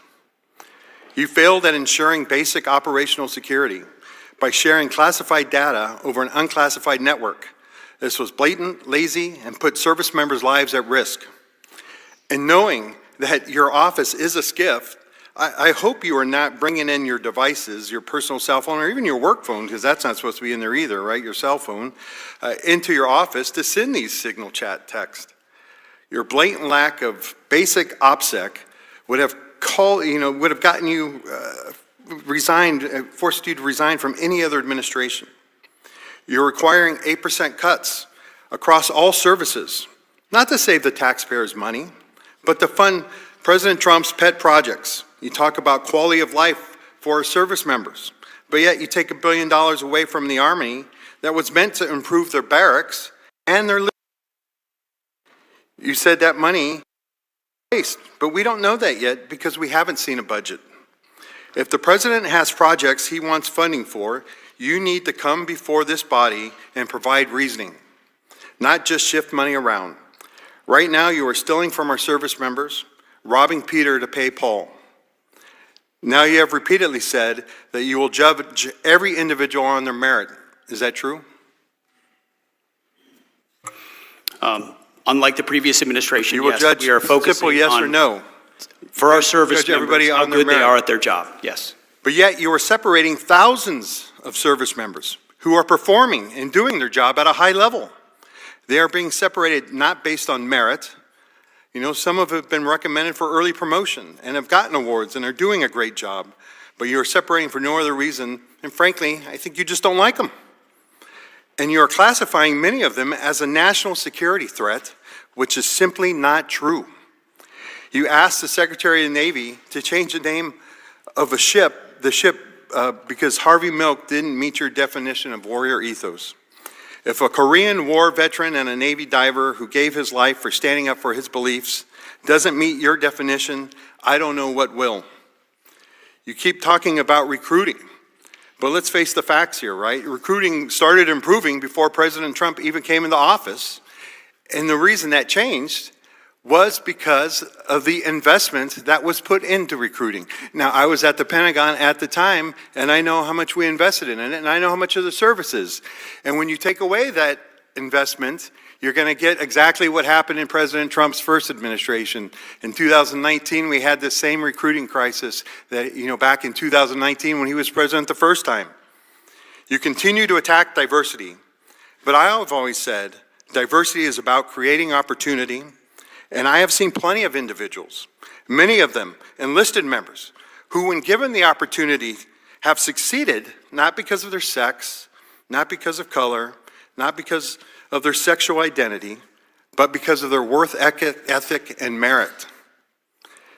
Mr. Secretary, when using your definition of DEI, I think there's only one individual at the Pentagon right now who got his job based on that merit, and that is you, and you got it because of sucking up to your boss. And with that, I yield back.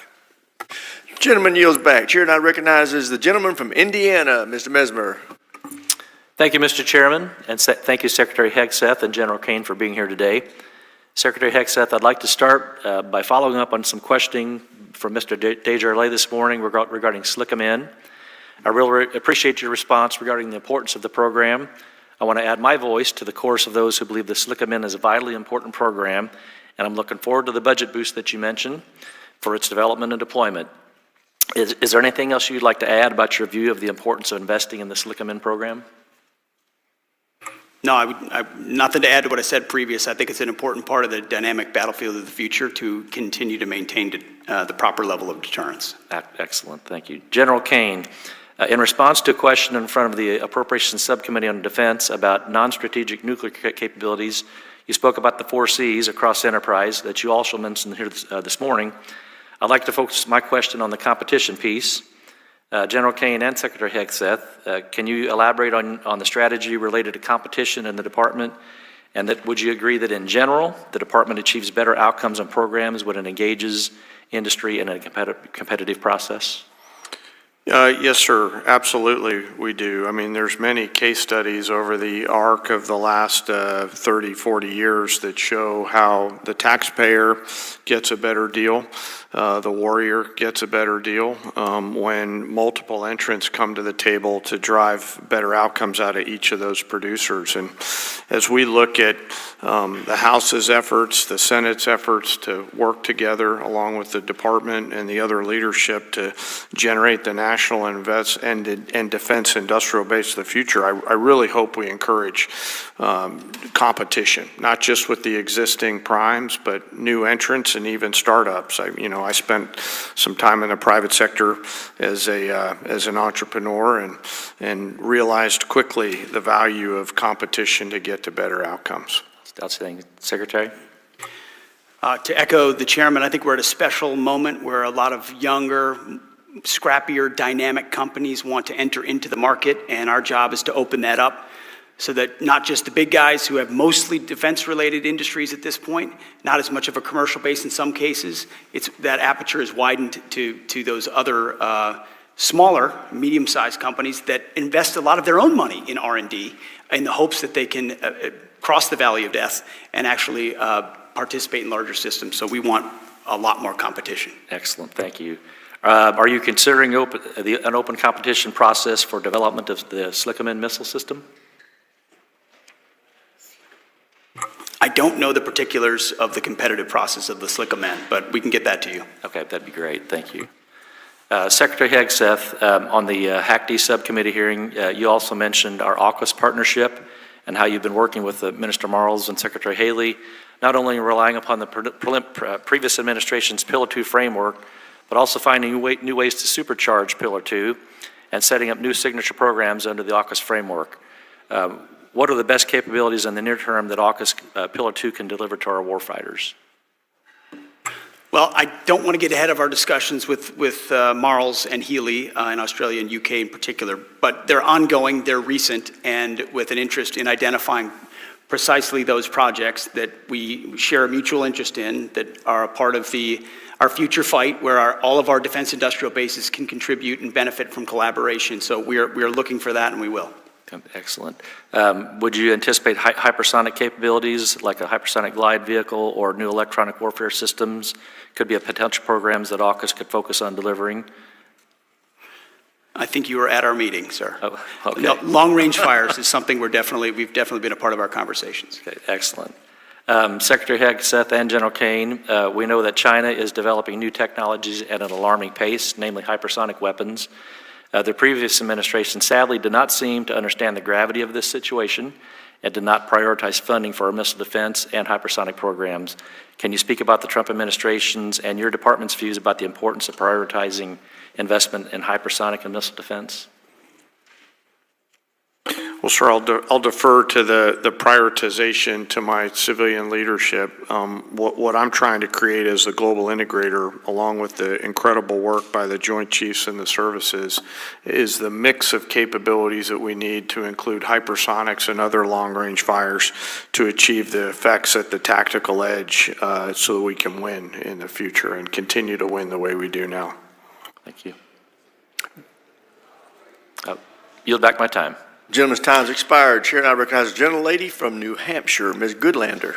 Thank you, Mr. Chairman. Thank you to our witnesses for being here today. We have one really important thing in common. We all swore an oath to this great document, the United States Constitution. We swore that oath when we joined the military, and we swore that oath when we began the jobs that we're holding now. And I want to begin at the beginning of this document and at the beginning of your testimony, Mr. Hegseth. In the first sentence of your testimony, you said you're here today to testify about the fiscal year 2026 budget for the Department of Defense. You're required under law to submit this budget to the Congress, because we've got the power of the purse after all, by no later than the first Monday in February. Here we are in the second Thursday in June. We don't have your budget, as the chairman, the ranking member, and many of my colleagues on this committee have pointed out. You have testified that you want to be accountable for every dollar, every taxpayer dollar, and where it goes. We can't do our job without your budget. When can we expect your budget, Mr. Hegseth? Well, as I also acknowledged in my opening remarks, in the first year of an administration, it does take more Mr. time, Hegseth, please especially while reclaiming you're my addressing time. the priorities of the previous administration. When can we expect your budget? You have details of it already, and you will have it very soon. Can we expect the budget before the end of the month?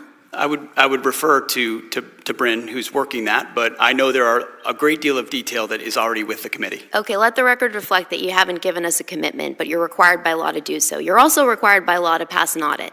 That's been true since the 1990s.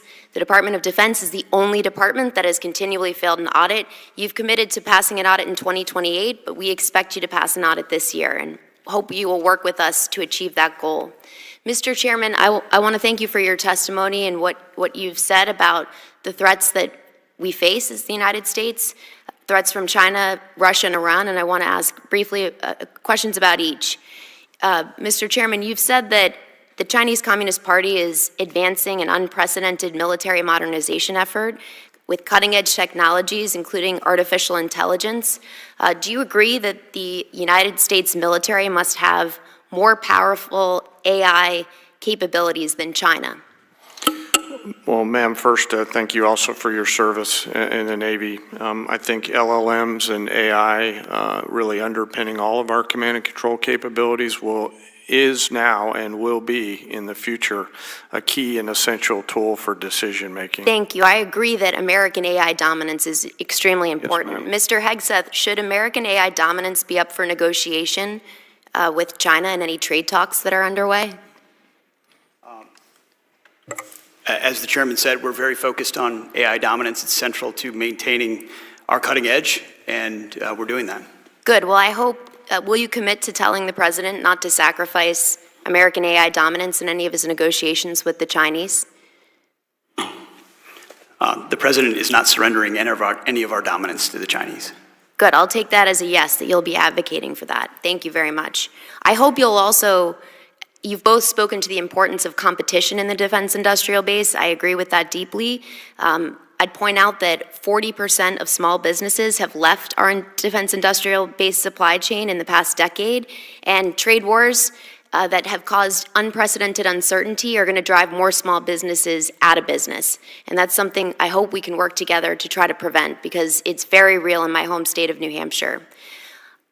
Mr. Hegseth, did you order a pause in offensive cyber operations against Russia? That, I know the story you're referring to, and it's false. We said it then, and I'll say it now. So it is your testimony that you never ordered a pause in offensive cyber operations against Russia? We did not. Okay, let the record reflect that, and we'll be following up on that. I'm going to skip Iran because there's been a lot said in this hearing that has given me grave concern. One of the things that's been said in this hearing, Mr. Hegseth, was I want to give you the opportunity to correct the record and make clear that you will abide by, that you will obey a ruling of the United States Supreme Court. I don't believe we have any cases pending before the Supreme Court right now. I want to ask you, will you abide by a ruling, by a decision of the United States Supreme Court if it is issued and you're asked to do so? What I've said, and I'll repeat, is that district courts should not set the foreign policy of the United States of America. Mr. Hegseth, this is a fundamental principle of the United States Constitution. Gentlelady's time's expired. Chair, now recognize the gentleman from Kansas, Mr. Schmidt. Thank you, Mr. Chairman, and Mr. Secretary General, thank you for being here and for your extensive commitment of time today. We're grateful for it, and it's the way the system is supposed to work. I want to ask Mr. Secretary on the service member and family health care side. In your opening statement, we haven't talked much about it today, but you brought up quality of life improvements made in partnership with Congress over the prior years and going forward, and your commitment to them. And I jotted down what you said, which is that quality of care given by defense healthcare system is an important priority for you. At the end of the last year, prior to the current administration's service in office, there was concern in many base towns, Army base towns, about what we viewed as a push from the Biden administration to downgrade a number of our healthcare facilities. I represent, among others, Fort Riley, for example, and we were very concerned about the future of Irwin Army Hospital. We thought we had that sidetracked, and perhaps we do. But we've heard some concern sort of bubbling up again that perhaps DHA's taking another look. And I just want to be sure that it's on your radar screen. We understand some of the resource deployment issues, and with respect to Irwin in particular, it's a wonderful facility. I don't know if you had a chance to be out, but we'd invite you to come out to Fort Riley or Fort Leavenworth or both. Irwin's a state-of-the-art physical facility. One of the challenges is that the physical plant is underutilized. One of the ways we have attempted to respond to that on my watch, which is now 5 months old, is to work with the command staff and his team at Riley to connect them with appropriate high-grade civilian providers in the area to try to bring more specialty capacity there, to look at other ways to fully utilize that capacity for our service members, their families, veterans in the area, perhaps others, maybe be creative. We want to grow our way out of any back-of-the-envelope challenges. We don't want to shrink our way out of it. So I wanted to be sure to bring that to your attention. I guess I would ask, do we have cause to be concerned? Or can we at least have an assurance that if there is cause to be concerned, you're going to take another look at this and engage us fully before we have any surprises? Well, we will certainly take a look. In particular, I will say that we're increasing our expenditures on the healthcare side to make sure we're addressing the needs properly. We're also willing to get creative, and one of those, it's not precisely what you addressed, is working with VA. I mentioned it earlier in this hearing, where there's places we can cross-level in a mutually beneficial way that ensures the throughput necessary and skill sets necessary of different facilities. That makes sense also. But looking to the civilian side is another alternative. So I don't know if Bryn, you have particulars on that facility, but we'll get more information to you. Appreciate that, Mr. Secretary, and if there's something else I need to know now, I'll take it. Otherwise, maybe we can follow up with you. But we want to get creative. It's a great asset, and for Riley in particular, as you know, it's an old cavalry post that, not unlike Fort Carson, from my colleague to the right here, provides a relatively large maneuver space in the middle of the country. You can't get that back. We want it to survive and thrive in a 21st century warfighting environment, and in order to do that, we've got to make sure we're doing the small things that are critical. Including providing the right kind of health care to our troops. It's a great family post, by the way. So, let me ask you, shifting gears a bit, and I don't know if this is appropriate for the Secretary or the General, I'd direct it to your discretion, but with respect to sort of the future of the E-7, another issue that we have some Kansas-based interest in, but obviously we're more interested more broadly in what we're going to do for aerial surveillance assets. There's been some discussion that the E-7 might be under consideration for reconsideration going forward, and some talk about perhaps the E-2 being a bridging platform. What can you tell us about the thinking there, and in particular, what level of confidence do you have that the E-2 has the capacity to do the Indo-PACOM operations that we need to be able to do? It's a long distance. I would file the E-7 under the tough choices file for us, for sure. Our assessment is that it was gold-plated, it was late, and it was over cost. And if we look at the future fight, extending the E-2D is our view alongside, we believe that space-based ISR is the capability of the future. Not a prospective, hopeful future, but the technologies are there to begin to deliver even more robustly than an aerial platform. So our budget does reflect those tough choices. Can the E-2 do what we need it to do over the Pacific? Well, we know that the E-7 being late to cost may not make it in time, and that's part of the consideration that we're looking at. Understood. Mr. Chairman, I yield back. Thank you, Secretary. Gentleman yields back, Chair, and I recognize the gentlelady from Maryland, Ms. Elfreth. Thank you, Mr. Chair, and thank you to our witnesses today. I want to echo first my colleagues and their concerns surrounding a number of issues, including the deployment of Marines to Los Angeles, the importance of supporting our ally in Ukraine, the alarming security breach that was Signalgate, and the unjust termination of members of our military from diverse backgrounds who simply want to serve our nation. But before I get to my questions, Mr. Secretary, I want to just follow up on my colleague from New Hampshire. Setting aside district courts, do you believe you have the authority to defy a Supreme Court ruling, yes or no? We're not here to defy a Supreme Court ruling. Okay, I'll take that as a win. I'm going to move on to cybercom in my state. Mr. Secretary, earlier this year, General Hawk was relieved of his command of cybercom and NSA following a tweet that accused him of being disloyal to the president. And the oath that you took, the oath that I took, does not demand loyalty to any president, but to this Constitution. I too brought my copy from college with me. And yet, as of this date, General Hawk, his successor has not yet been named, and you've stated many times that lethality of the military is critical, so it's difficult to understand how this administration would allow any billet to remain unfilled, especially those who lead our combatant commands. I join my colleague, Congressman Bacon, in my grave concern that both the firing and the delay in hiring of a leader of cybercom only gives assurance and comfort to our adversaries. So I'm sure you would agree that any combatant command cannot be at its most lethal if a commander remains absent. When will the president announce the new commander of cybercom? I would note there's a very highly capable deputy there, so it's Absolutely, not adrift at all. We recognize that, and we are in the process of ensuring that slot is filled. In the next month, 2 months, 3 months? It will not be that long. Okay, I appreciate that. General Kane, during your confirmation process, you stated that the dual hat arrangement provides the ability to look across both organizations and has empowered both U.S. Cybercom and the NSA to fulfill their missions better than each could do alone. Can you confirm for this committee that you hold that view to this day, and in one sentence or less speak to the importance of that dual hat arrangement? Yeah, that reflects the current policy of the administration. The Secretary, of course, as does the President, reserves the right to rethink that. Both organizations are critical, and whether they're a single or dual hat relationship, if directed, we'll take a look at the risk associated with each one of them and come back to our civilian leaders with those risks and let them make a decision on it. But you are in the room, are you not, advising the President as what is best for our national security? I am in the room, yeah. And can you commit to, Yeah. I agree, can you commit to continuing your advocacy for that dual hat relationship? After some analysis, at the time, I wasn't even in the military, I was still coming back in. Okay. So if directed to take a look at it, we'll carefully, ma'am, measure the goods and others of each of those. But you have my commitment that I'll continue as I have, giving my candid, forthright military advice on the eaches and others of all those to Secretary, I the appreciate NSC, that. and the President. Thank you, sir. I want to move on to sexual assault in the military, and it remains a stain on this DOD and this entire nation. It erodes cohesion. It brings a lifetime of pain and recovery for victims, including my constituents.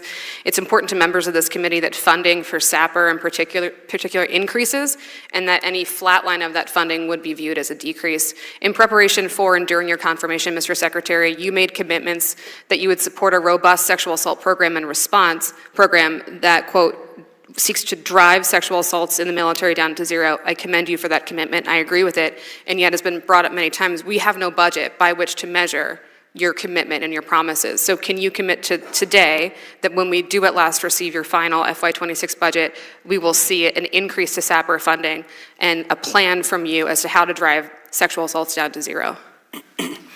As I said in my confirmation, I applaud Congress for the efforts that have been ongoing to address that issue, which we do need to drive to zero.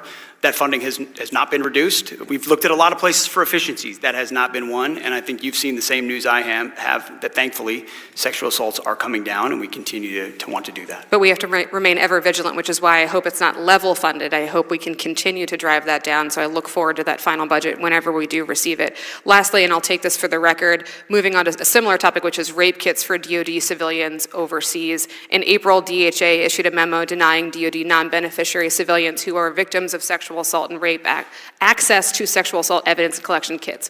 If I could get for the record your explanation for this decision. These civilians support the DoD. It's incredibly important that we find and bring justice to those victims, and I look forward to working with you on it. And I'll yield back my time, Mr. Chair. Gentlelady's time's expired, Chair, and I recognize the gentleman from Colorado, Mr. Crank. Thank you, Mr. Chairman, Mr. Secretary, and General, thank you for being here. And I want to first kind of apologize for the sort of personal attacks. My mom and dad taught me to be different. You won't get that from me, Mr. Secretary. Secretary Hegseth and General Kane, we've heard multiple times this year that we can't do Golden Dome because it'll just cause China and Russia to build better missiles to get around our defenses. For that logic to make sense, it'd mean that China and Russia aren't already advancing missile technology and have stood pat on the missile technology they had 20 or 30 years ago. I founded the Golden Dome Caucus here in the House. Is that an accurate statement that they have stood pat on missile technology, or are they advancing our enemies on missile technology? I think it's fair to say, like us, they're attempting to advance in every way possible. Secretary Hegseth, El Paso County is the fastest growing county in Colorado. It's projected to see significant population growth over the next 3 decades, and we're proud that the region's become such a desirable place for families, but that growth has to be balanced with protecting critical operations of our 5 military installations, and that's why initiatives like Security Open Space and Agriculture Resiliency, or SOAR, initiatives are so important. Through a combination of private funding, USDA's Regional Conservation Partnership Program, and the Department of Defense's Readiness and Environmental Protection Integration Program, or REPI, this initiative supports targeted land acquisitions near military bases. These efforts help conserve wildlife, habitat, preserve agricultural interests, and of course maintain the necessary buffer zone, the most important part, that allows military missions to continue. Does the Department of Defense plan to continue to support the REPI program in the FY26 budget request to Congress? Yes, sir, it does. I could get back to you with a specific number. That would be great. Thank you. Additionally, the Colorado Trust for Public Land has been awarded an $18.5 million USDA RCPP grant to help leverage DoD REPI funds and reduce future land use conflicts around installations like the U.S. Air Force Academy. However, I understand the USDA is currently holding the funds under review. While I recognize this may fall outside of your direct jurisdiction, the success of this land acquisition is essential to protecting the Academy's training capabilities.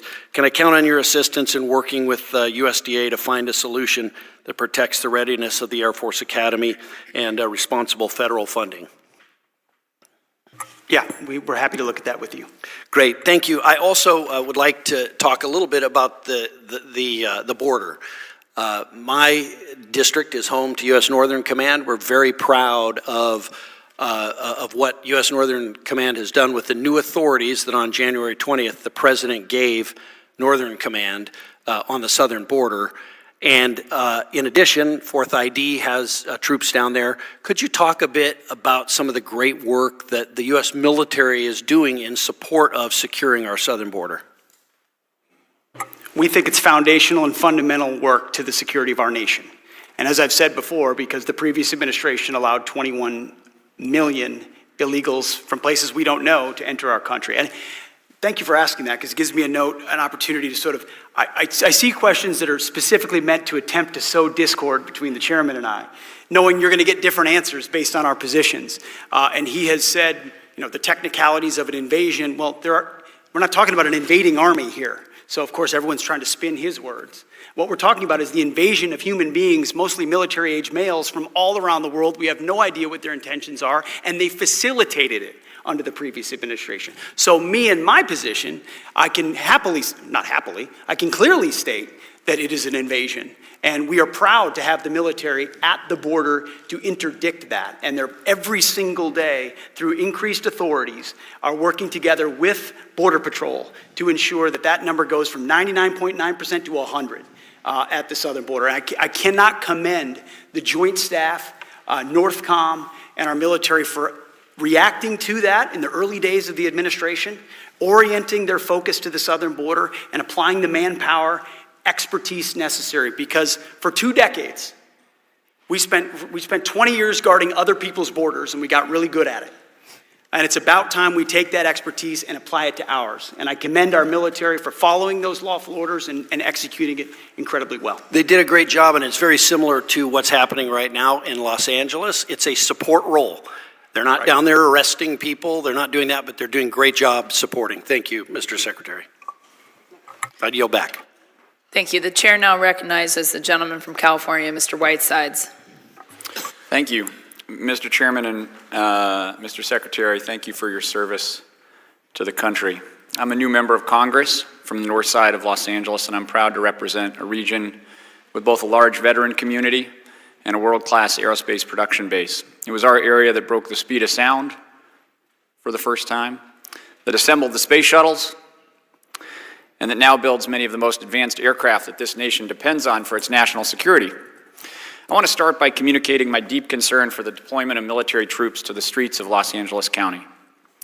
Over the past few days, I've received briefings from military leadership, including the Marine Corps and the National Guard, and one thing is eminently clear. So far, this operation has been poorly planned and poorly executed, and is not an example of the operational and logistical excellence that the Department of Defense is famous for. Our service members have been sleeping on the concrete floors of federal buildings and even outside on roads. No contract has been made to feed them or adequately house them. NORTHCOM was not given adequate time or resources to prepare to absorb these Guard units.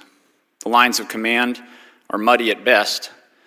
I've personally heard that NORTHCOM is the lead agency, the DHS is the lead agency, that the FBI is the lead agency, or that your office, Mr. Secretary, is the lead agency. It's unclear whether the Marines who have been deployed have even completed their full training for this civilian-focused, non-lethal mission. The briefings that we have received to date indicate that only a fraction of the assigned forces are actually being utilized on a day-to-day basis. On top of this, yesterday we heard in your testimony, Mr. Secretary, that the department may start sending troops to other cities and states.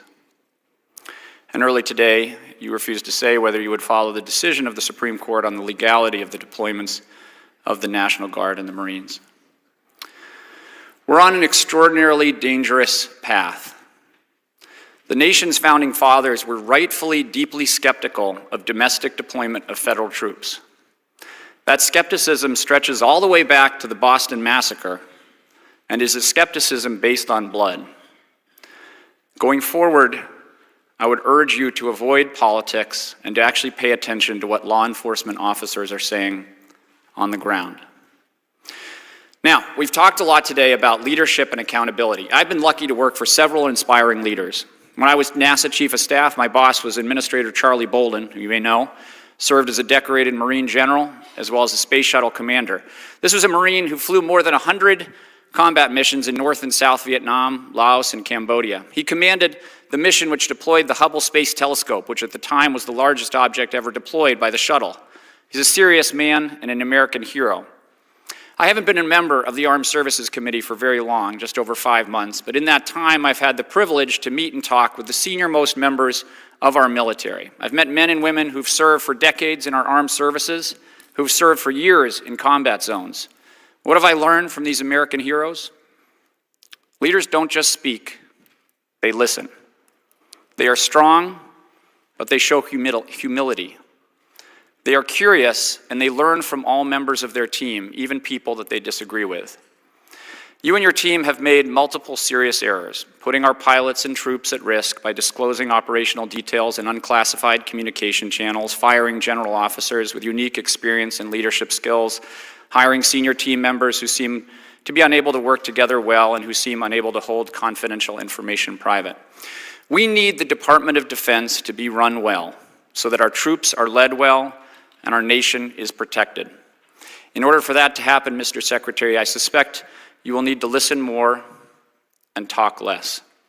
You will need to be more curious and capable of learning from different voices. I know that that is not the style of this administration, but you now have the lives of millions of service members and hundreds of millions of Americans depending on your capacity to learn and change. I sincerely hope you can do it, and I yield back my time. Thank you. The chair now recognizes 5 minutes for myself. I have the privilege and honor of representing a district that has a huge Navy presence, so I want to switch gears and talk a little bit about naval aviation.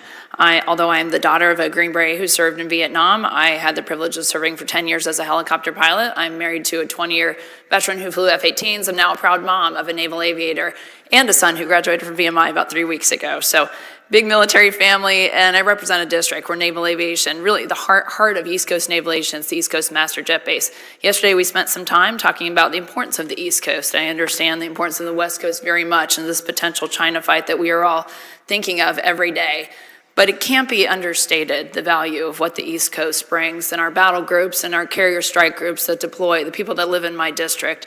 So it's a little bit disheartening when I read about and think about the future of naval aviation when I hear from the Department of Defense that about $500 million that was appropriated for the next generation strike fighter in the form of FAXX is to be reallocated to the Air Force. And then when I read memos from this committee is unaware of any changes to the Navy's requirements justifying the procurement of FAXX and continues to support efforts to award the FAXX development and design contract to the Navy. So we're trying to piece together, and I asked the same question yesterday, and I echo the comments of my colleague from Virginia, Congressman Whitman, but that piece is very important. Right now, I house very aging F-18 squadrons. There's no prioritizing, no commitment from the Navy to give me even F-35 squadrons. I have 4 F-35 squadrons that the Marine Corps has on the East Coast. But you all know better than anybody that putting all your eggs in one basket is one of the worst strategies. I've got the West Coast, Naval Air Station Lemoore, West Coast Master Jet Base, looks great. We've been out there to visit just to compare. They're slated to have, I believe, 8 F-35 squadrons, and there's even an F-35 Center for Development that they want, or Center for Excellence that they want to put there, with no mention of the East Coast Master Jet Base. So I just want to hear from you all. I'll start with you, Secretary Hegseth, but could you explain a little bit about your comments, why that is, and what your plans are to be supportive of our East Coast Master Jet Base that is equally, if not more important? I think it's a fair point. I do think it's equally important. On the FAXX, we are reviewing it, no doubt, it's fair to say. The budget does provide for a completion of the design. As I've stated, the F-47, the EDGAD program is the priority in this budget to get that moving. So we are invested in 6th gen, and we do recognize the Navy's unique power projection capabilities. The F-35 factors into that also, and so we're looking at its development in the future, and we'll take into consideration those options and certainly make sure as we're planning it's considered. That base needs it, and General Kane, I'd love to hear your thoughts too. To quote you, you said, we need a capability that is mobile. There's nothing more mobile than a United States Yes, ma'am. aircraft carrier. And when I turn on the television, we want to talk about dropping bombs on Houthis in Yemen. Who do they show? They always show my husband taking off F-18s, and I get very jealous. I know there's a helicopter over there in Starboard D just waiting for Yes, something to ma'am. happen, but Ready that's who to they fish. show. It's naval aviation. Ready to fish somebody out of the water. Ma'am, thanks for the question. Thanks for your service. Thanks for your husband's service, and congratulations to your son. That's a big deal. You know, obviously the Navy's working all those issues, East Coast, West Coast power, but, you know, as the global integrator, having 5th gen on the West Coast that can go in those carrier air groups and get out there and provide deterrence and/or capabilities is key. You know, echo the Secretary's comments. I'll get with the Navy and take a look at their force array in terms of 5th gen and moving forward. And of course, the FAXX timing is a policy decision, so defer to my leadership. Thank you. Well, I also I know that you all are aware of our work we did from this Congress, last Congress, with the quality of life initiatives and for the infrastructure needs at our bases. But that base is hurting. And again, that is our East Coast master jet base. And we all know money follows the new toys sometimes. So please think of that and please prioritize, at least give us a commitment that that is coming our way. And in closing, I just want to talk about, I'm the co-chair of Women, Peace, and Security Caucus, which we have here. We've had here, this was a 2017 Trump bill that was signed into law, co-sponsored them by Senator Marco Rubio, strongly championed by Ivanka Trump. It's designed to improve military readiness, strengthen our allies, promote lasting stability through the inclusion of women in peace and security efforts. Just please be mindful of that. It's a cheap $3 million in fiscal year 24, but having been in a lot of meetings with a lot of our allied partners, it's a cheap form of just maintaining those relationships and really giving a role to the roles that women want to play. I mean, it's an important role for us. I will say this, I will say that we are watching, women are watching, and as a person who was commissioned in 1993, which was the first year that women could fly in combat, it was an important piece in my decision to serve. So I just would love to hear your thoughts about the future of women, peace, and security. Ma'am, my issue is not what women, peace, and security was, it's what it became under the Biden administration. So our review showed that what it became, which is far more ideologically focused, was not what it should be. And so our decision there was driven by removing that aspect. I don't disagree and happy to be a part of the solution to fix that. And my time has expired and the chair now recognizes Senator from California. Mr. Got promoted. I'm sorry. Thank you, Chairwoman. Sorry about that. Thank you, Chairwoman. Thank you to the witnesses for being here. Mr. Secretary, I just got word that Senator Padilla from my great state of California was physically assaulted and arrested for attending Secretary Noem's press event. The mere fact that he showed up, he was forcibly removed. Is this how you would treat a member of Congress who attends your press event, whether invited or not? Well, I've been here for 5 hours, sir. I don't know about that. I'm just asking, would you have me forcibly removed from your press event I'm not going if I to walked in? speculate on a hypothetical. I'm sure there's more context. I'll take that as a yes. Mr. Secretary, does the DOD have any plans to allow the military to follow the orders of President Trump when his order violates the Constitution? Yes or no?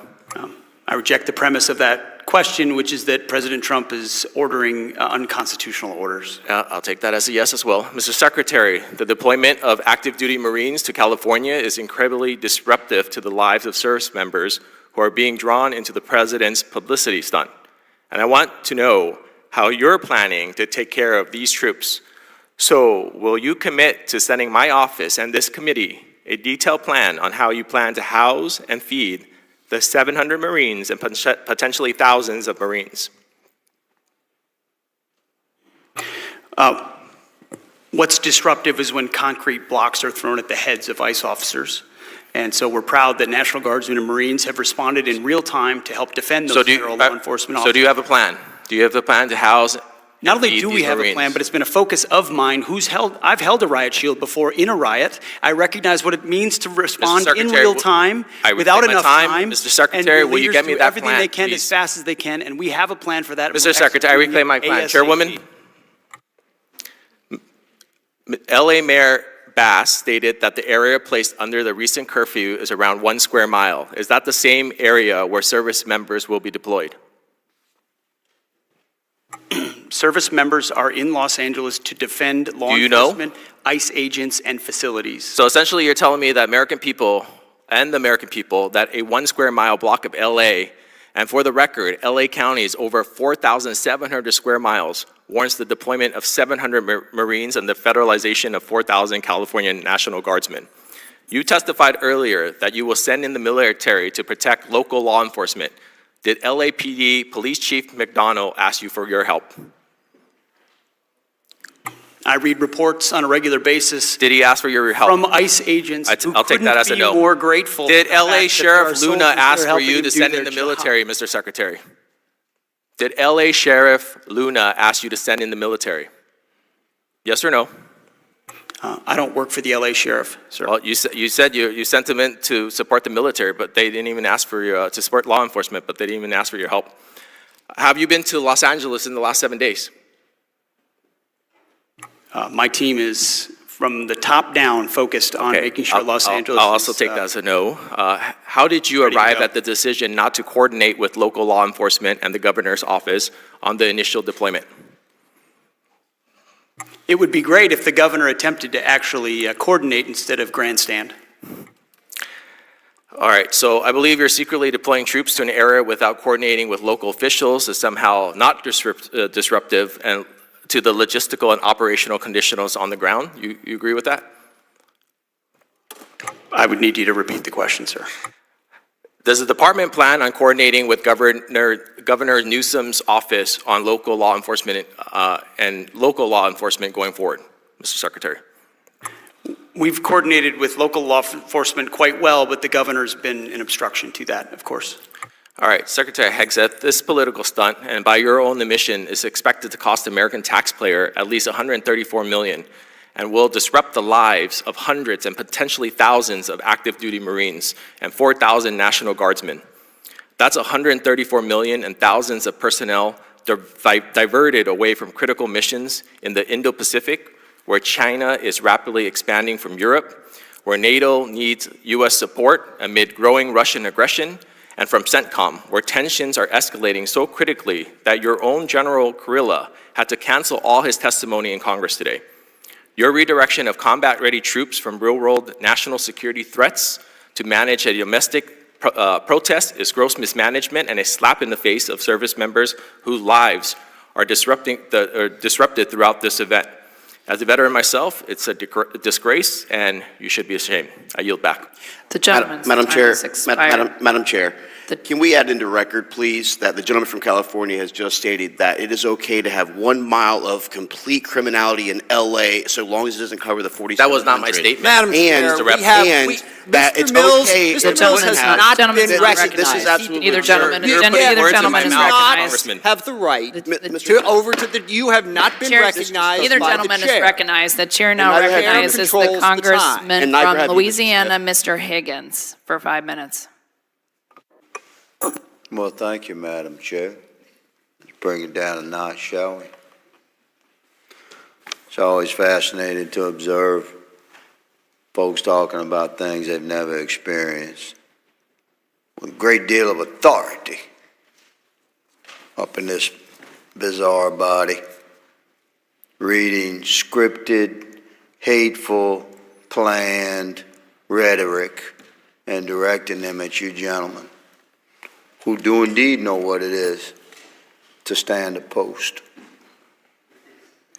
But let me address first to General Kane. I have to say, good sir, that researching your service career, my goodness gracious, 35 years of distinguished, exceptional service. I can't imagine that there's a better American man to be the chairman of our Joint Chiefs of Staff. Thank you, good sir. As an enlisted Army grunt, I thank you for being where you are and for your 35 years of service. Mr. Secretary and General, I have plenty of questions that I don't have to get to because you're almost finished with this thing. I have questions on recruitment and training and Fort Polk and software modernization, artificial intelligence, shipbuilding, our new Army rifles, which I find questionable, by the way. But when I met with you in the Pentagon a couple of months ago, Mr. Secretary, to dive deep into the reconciliation considerations and the budget, what the DOD would need, and primary threats facing our country, I'd never really sat down with you like that before, but what struck me, good sir, was that you are a committed and dedicated patriot, and I know that I can expect that sort of transparency and accessibility and candor from your office. So I'll get to these questions down the line. I know you'll answer the phone and your people will respond, because that's a man that you are. You've covered a tremendous amount today, and you've been subjected to some politically motivated vitriol. On behalf of Congress, I apologize for that. So let me just state that from my humble position, I'm going to make a promise to you two gentlemen, and by extension to the country that we love and serve. Whatever you need to accomplish your missions, we're going to work very hard to provide. May God give you strength, and may He provide shields of protection and peace for your families. I know your nights are long. You probably each working 20-hour days every day. Thank you for that, for being here today, for your accessibility. May God bless you each. Madam Chair, I yield. Gentleman yields back. Chair now recognizes the gentleman from Virginia, Mr. Vindeman. Thank you, Mr. Chair. I ask unanimous consent to submit for the record an article. A distinguished member of this committee, without objection, so ordered, confirmed that there was, in fact, a pause in offensive cyber operations earlier this year. The SecDef just denied this. This committee deserves to know whether the Secretary just lied. Mr. Secretary, many believed you were underqualified for this role. You've been Secretary for 4.5 months now. For the sake of the American people and our service members, I hope you've done your homework since. Let's talk Indo-PACOM. What year has the Navy publicly set as the benchmark for being ready to fight a war with China? Well, it needs to be right now. We know what China has said. I'm glad to hear that, but there is a publicly set date.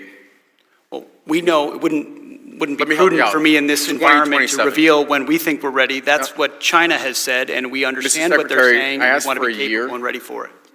Not a filibuster. 2027 is the year. According to unclassified DoD assessments, how many warships does China have in its Navy today? Many and growing. 370. It's the largest Navy in the world. How many does the U.S. Navy have today? Thanks to this budget, it's increasing it's a number. I'm looking for a number. But it's just south of 300. Okay. 296, pretty close. How many ships is China expected to field by 2030? I believe that's a classified number, but it's going to go up at a rapid rate. CMPR report that was released. There's an unclassified number. It's going up at a rapid rate. Let me help you out. 435. Let's see if we do better in EUCOM. What corridor in eastern Poland is vulnerable and a priority for U.S. reinforcements? It connects Belarus to a Russian region. I'm sure you can tell me. I can tell you. It's the Suwalki Gap. Which heavily militarized Russian territory connected the Suwalki Gap? It contains nuclear-capable missiles. It threatens all of NATO. It's right there in the middle of Eastern Europe. I see we're playing a quiz game here. It's ultimately, Kaliningrad thankfully, Oblast. we're getting our NATO allies to step up in their spending to make sure that they can hold the line. Mr. Secretary, I asked you a specific question. Thank you. It's Kaliningrad Oblast. So what percentage of Ukrainian frontline casualties, let's talk drones, are now caused by FPV drones? A very large percentage, and we're studying that conflict closely to understand I hope so. that fact. It's over 70%. And which U.S. service has written doctrine or standardized procurement for integration of FPV drones? That's the Army. I wish that were the case, but actually the answer is none of them. So we're not prepared yet, and we need to get there fast. Let me turn to a different topic. A few weeks ago, when my office opened up in Fredericksburg, I spoke to the mother of one F-18 pilot who flew the March 15th mission over the Red Sea in Yemen that you discussed over Signal. I spoke to her again on Tuesday and asked her if there was anything she wanted me to bring up. She believes that you need to resign. She also had several questions, but one thing, she said she would appreciate an apology for putting classified information. Her son couldn't even tell her where the Truman was going, but into the Houthi PC small group Signal chat that risked her son's life and the mission. Mr. Secretary, yes or no, do you think you owe her an apology? Please make sure to let her know how grateful we are for the skill and heroism of her. I am very much grateful. I'm sure everybody in this room is grateful. I'm proud of what her son has done. The question is, do you owe her an apology for your actions? Are you going to be accountable? It was an incredibly successful mission. Her son did great work. They did a magnificent job. Thankfully, the Houthi campaign was successful. Secretary, I agree with you. Magnificent job. The performance of those pilots and Navy personnel, magnificent. We're talking about what you did and accountability. Are you going to apologize to the mother or not? I don't apologize for success. You don't apologize for putting her son's life in danger and for putting the mission in jeopardy. Well, that's really disappointing and not befitting the type of leadership that our troops and families deserve. It's frankly a stunning lack of OPSEC. Privates are trained to do much better than that. It was reckless. And it sounds like that accountability doesn't extend as far as the Secretary of Defense. So I think you should resign. The mother says she wants you gone. And with that, I yield back. Gentleman yields back. Chair now recognizes the gentleman from Illinois, Mr. Sorensen. Thank you very much, Mr. Chairman, and thank you to the Secretary, to the General for joining us today. Mr. Secretary, I'm hopeful that we can come to an agreement that we need both sides of the chambers working together for the betterment of the military. Do you believe that bipartisanship is essential to the mission of our armed forces, yes or no? I think bipartisanship can be a wonderful thing. Great. Because I didn't come to Congress with political baggage. I was called here because, I believe, and my constituents believe, that we need impartial, bipartisan people to find solutions to complex problems. But today, this nation is being pushed and pulled in so many different directions. I had a constituent this weekend that said, Eric, I don't even know what to believe anymore.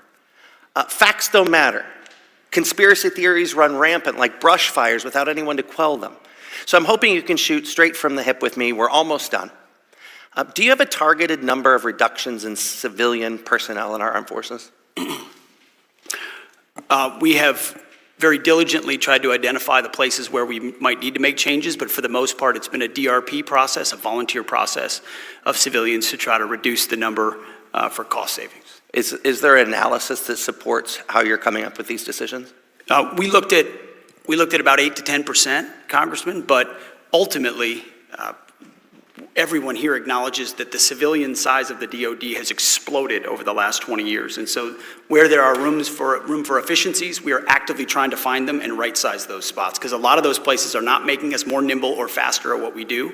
And what it's do we say to the about people, the people, but it's the numbers. Right. What do we say to the people that have strived in their entire life? These are former, retired members of the military working as civilians back home. What do we say to them? Well, almost all of them took a voluntary DRP to separate. Do you have a timeline for making these cuts? Like I said, almost all of them were volunteers who themselves decided to retire early. Okay, I want to reset for just a moment. And I'm going to be honest with you. I learned a lot about military service from both of my grandpas who served and fought in World War II. My grandpa Sorensen was a proud Navy photographer. I have his photos. They're framed above my desk here on Capitol Hill. I learned to be proud of him. And from him, I learned how to become proud of veterans, which is why I want to talk about a different veteran, one who served in the Korean War from 1951 to 55. He served courageously like my grandpa Sorensen. But unlike my grandpa, this veteran was forced to resign from the Navy. I'm talking about Harvey Milk, because he was gay. You see, as a kid, all I wanted to be was the weatherman on TV. I learned that I could have gone into the Army or the Navy to learn meteorology, but someone like me wasn't allowed. They didn't want someone like me, Mr. Secretary. There wasn't anything that I could do to change myself or the way that my nation thought of me. And so I want to keep this very simple. Do you believe that Harvey Milk is a veteran who deserves his country's thanks? Sir, the decision to rename the ship was... I'm just asking, do you believe that Harvey Milk is a veteran who deserves his country's thanks? Yes or no? If his service was deemed honorable, yes. Yesterday, the Secretary of the Navy was in your seat. He couldn't give me a straight answer. I disagree with your leadership and his, because I believe that every veteran deserves our thanks. We all walk in the footsteps of leaders before us, and you may not find the value in the fact that many of those people are women with different skin colors, different backgrounds, different talents, immigrants, gay, straight, transgender, disabled. You may want to change it, but you can't. Because the America that you and I both serve is a place where everyone has the ability, or should have the ability, to grow up and be the hero their grandpa was. I wanted to do that when I was a kid. We're going back to that time. Gay kids like me, they don't want to go into the Army. They don't want to go into the Navy because you don't care for them. It's happening all over our country. My grandpa taught me never to judge the value of a veteran's service. And I hope, Mr. Secretary, you learn to do the same in your capacity. And you can find it in your heart to make that part of your process. May God continue to watch over our troops, our veterans, and our military families. I yield back. Gentleman yields back. Chair now recognizes the gentleman from Missouri, Mr. Bell. Mr. Secretary, unlike my colleague down the dais, I don't feel sorry for you. I visited with soldiers in war zones whose life is on the line, so a few tough questions. I think you'll be okay. And so my first question is, are you authorized to disclose intelligence that would put our troops in harm's way to our enemies? Well, I reject the premise of the just saying, question. Just as a hypothetical, are you authorized to do that? I have not and do not. Exactly, and I assume that. So when you told our ranking member that everything that you say is authorized, that wasn't completely accurate, correct? What I said is that every way that I communicate is authorized. You actually said everything that you said is authorized. I wrote it down. Now, with that said, and the reason I bring that up is because it's about accountability. And we're talking about this war ethos. The primary component of that is accountability. And I'm going to indulge me in a quick analogy. Republicans introduced a bill on the House floor a few days ago, a resolution standing against terror, racism, hate, anti-Semitism, which as an American, as a black man, I'm going to stand against those things 6 times a week, twice on Sunday. Now, the nefarious part was there was a line that was stuck at the end of that resolution that essentially gave a shout out to law enforcement, which I do support, but also to ICE, which right now, a lot of Americans have a problem with the way ICE is being deployed. And I'm not happy with what they're doing, nor do I want to shout them out for that. And so accountability was, I didn't duck from the question. I went and I talked to my constituents. I went on social media. I did interviews to explain exactly where I stood, that I stand against hate. I stand against racism. I stand against anti-Semitism. And I hate that line was stuck in there. That's accountability. So when we're asking you these questions and you're ducking and you're not answering them directly, that's not a culture of a war. What was the term? A war ethos, a warrior ethos. I'm looking at members who serve, and they're taking their lead from you. That starts with you. And if we have troops who are in war zones and they're watching while they're risking their lives, and you can't just answer some tough questions, what kind of culture is that setting? So, as a prosecutor, when I think about what's happening in California and around the country with ICE, it's not only dangerous and unconstitutional, but it raises serious public safety concerns because we have people with masks that are going around saying that they're ICE, and we've had reports of that, saying that they're ICE and committing crimes. And that's a big problem. But it gets me back to the point of the accountability piece. So, for example, do you believe quality military housing is important? Yes or no? And just keep your mic on for time, because I don't only have a minute left. Our budget commits to robust military housing and barracks up. Do you believe military children deserve a strong education? Our budget funds strong education, and we hope more educational choices for military. Love it. Is it a priority to provide real, reliable care to our veterans? Of course. So, Mr. Secretary, we have a problem here because your answers don't match your budget priorities. You said your mission is to restore this warrior ethos and that threats we face are serious, but so must our investments. So when we think of, for example, a $45 million parade, I can think of 45 million things we could do more effectively with $45 million than a parade, such as the things that I mentioned. Military housing, military children's education, providing reliable care for our veterans. All of these things would be higher on the priority than a parade. And so the parade, and when we talk about showing strength, we're not talking about theater. We're not talking about showmanship. We're talking about things that actually make our military more lethal and keeps us safer. And so what I'm saying is that in my limited time left is accountability does matter, and this body cares about what our military is doing because we care about national security, and we all take it very seriously. Gentleman's time has expired.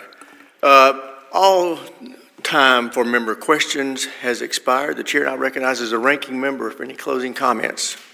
Yeah, I just want to thank the chairman for his excellent leadership of the committee. Obviously, highly contentious time.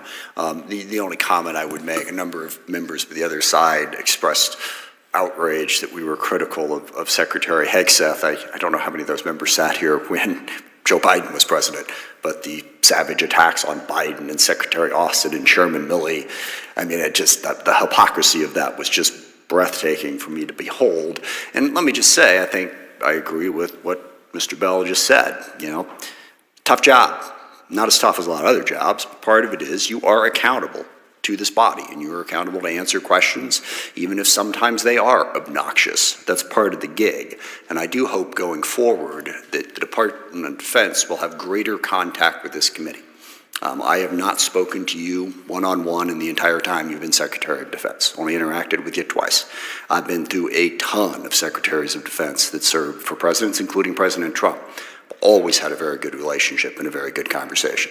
Your department is cutting us off in a way that is not helpful to any of the bipartisan hopes that have been expressed by the other side of the aisle. I hope that will change. I hope there will be interactions. I will say, General Kane, you've been very generous and reached out. I've had good communication, and I do appreciate that, because that is responsibility of the job. I haven't met too many people at the Pentagon that like coming over here. In fact, I can't think of one, but it is part of the job in a constitutional republic. We are the people's voice. We are charged with conducting oversight. So I hope that interaction will continue. Criticism is part of the gig. Again, I thank the chairman for conducting an excellent hearing. Thank you, my friend, and I would say, Ms. McDowell, you crushed it today.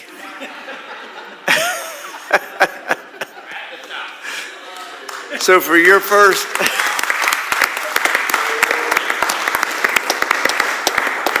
And to our other two witnesses, thank you for your first appearance before the House Armed Services Committee. Thank you for your service to our country. And with that, we are adjourned.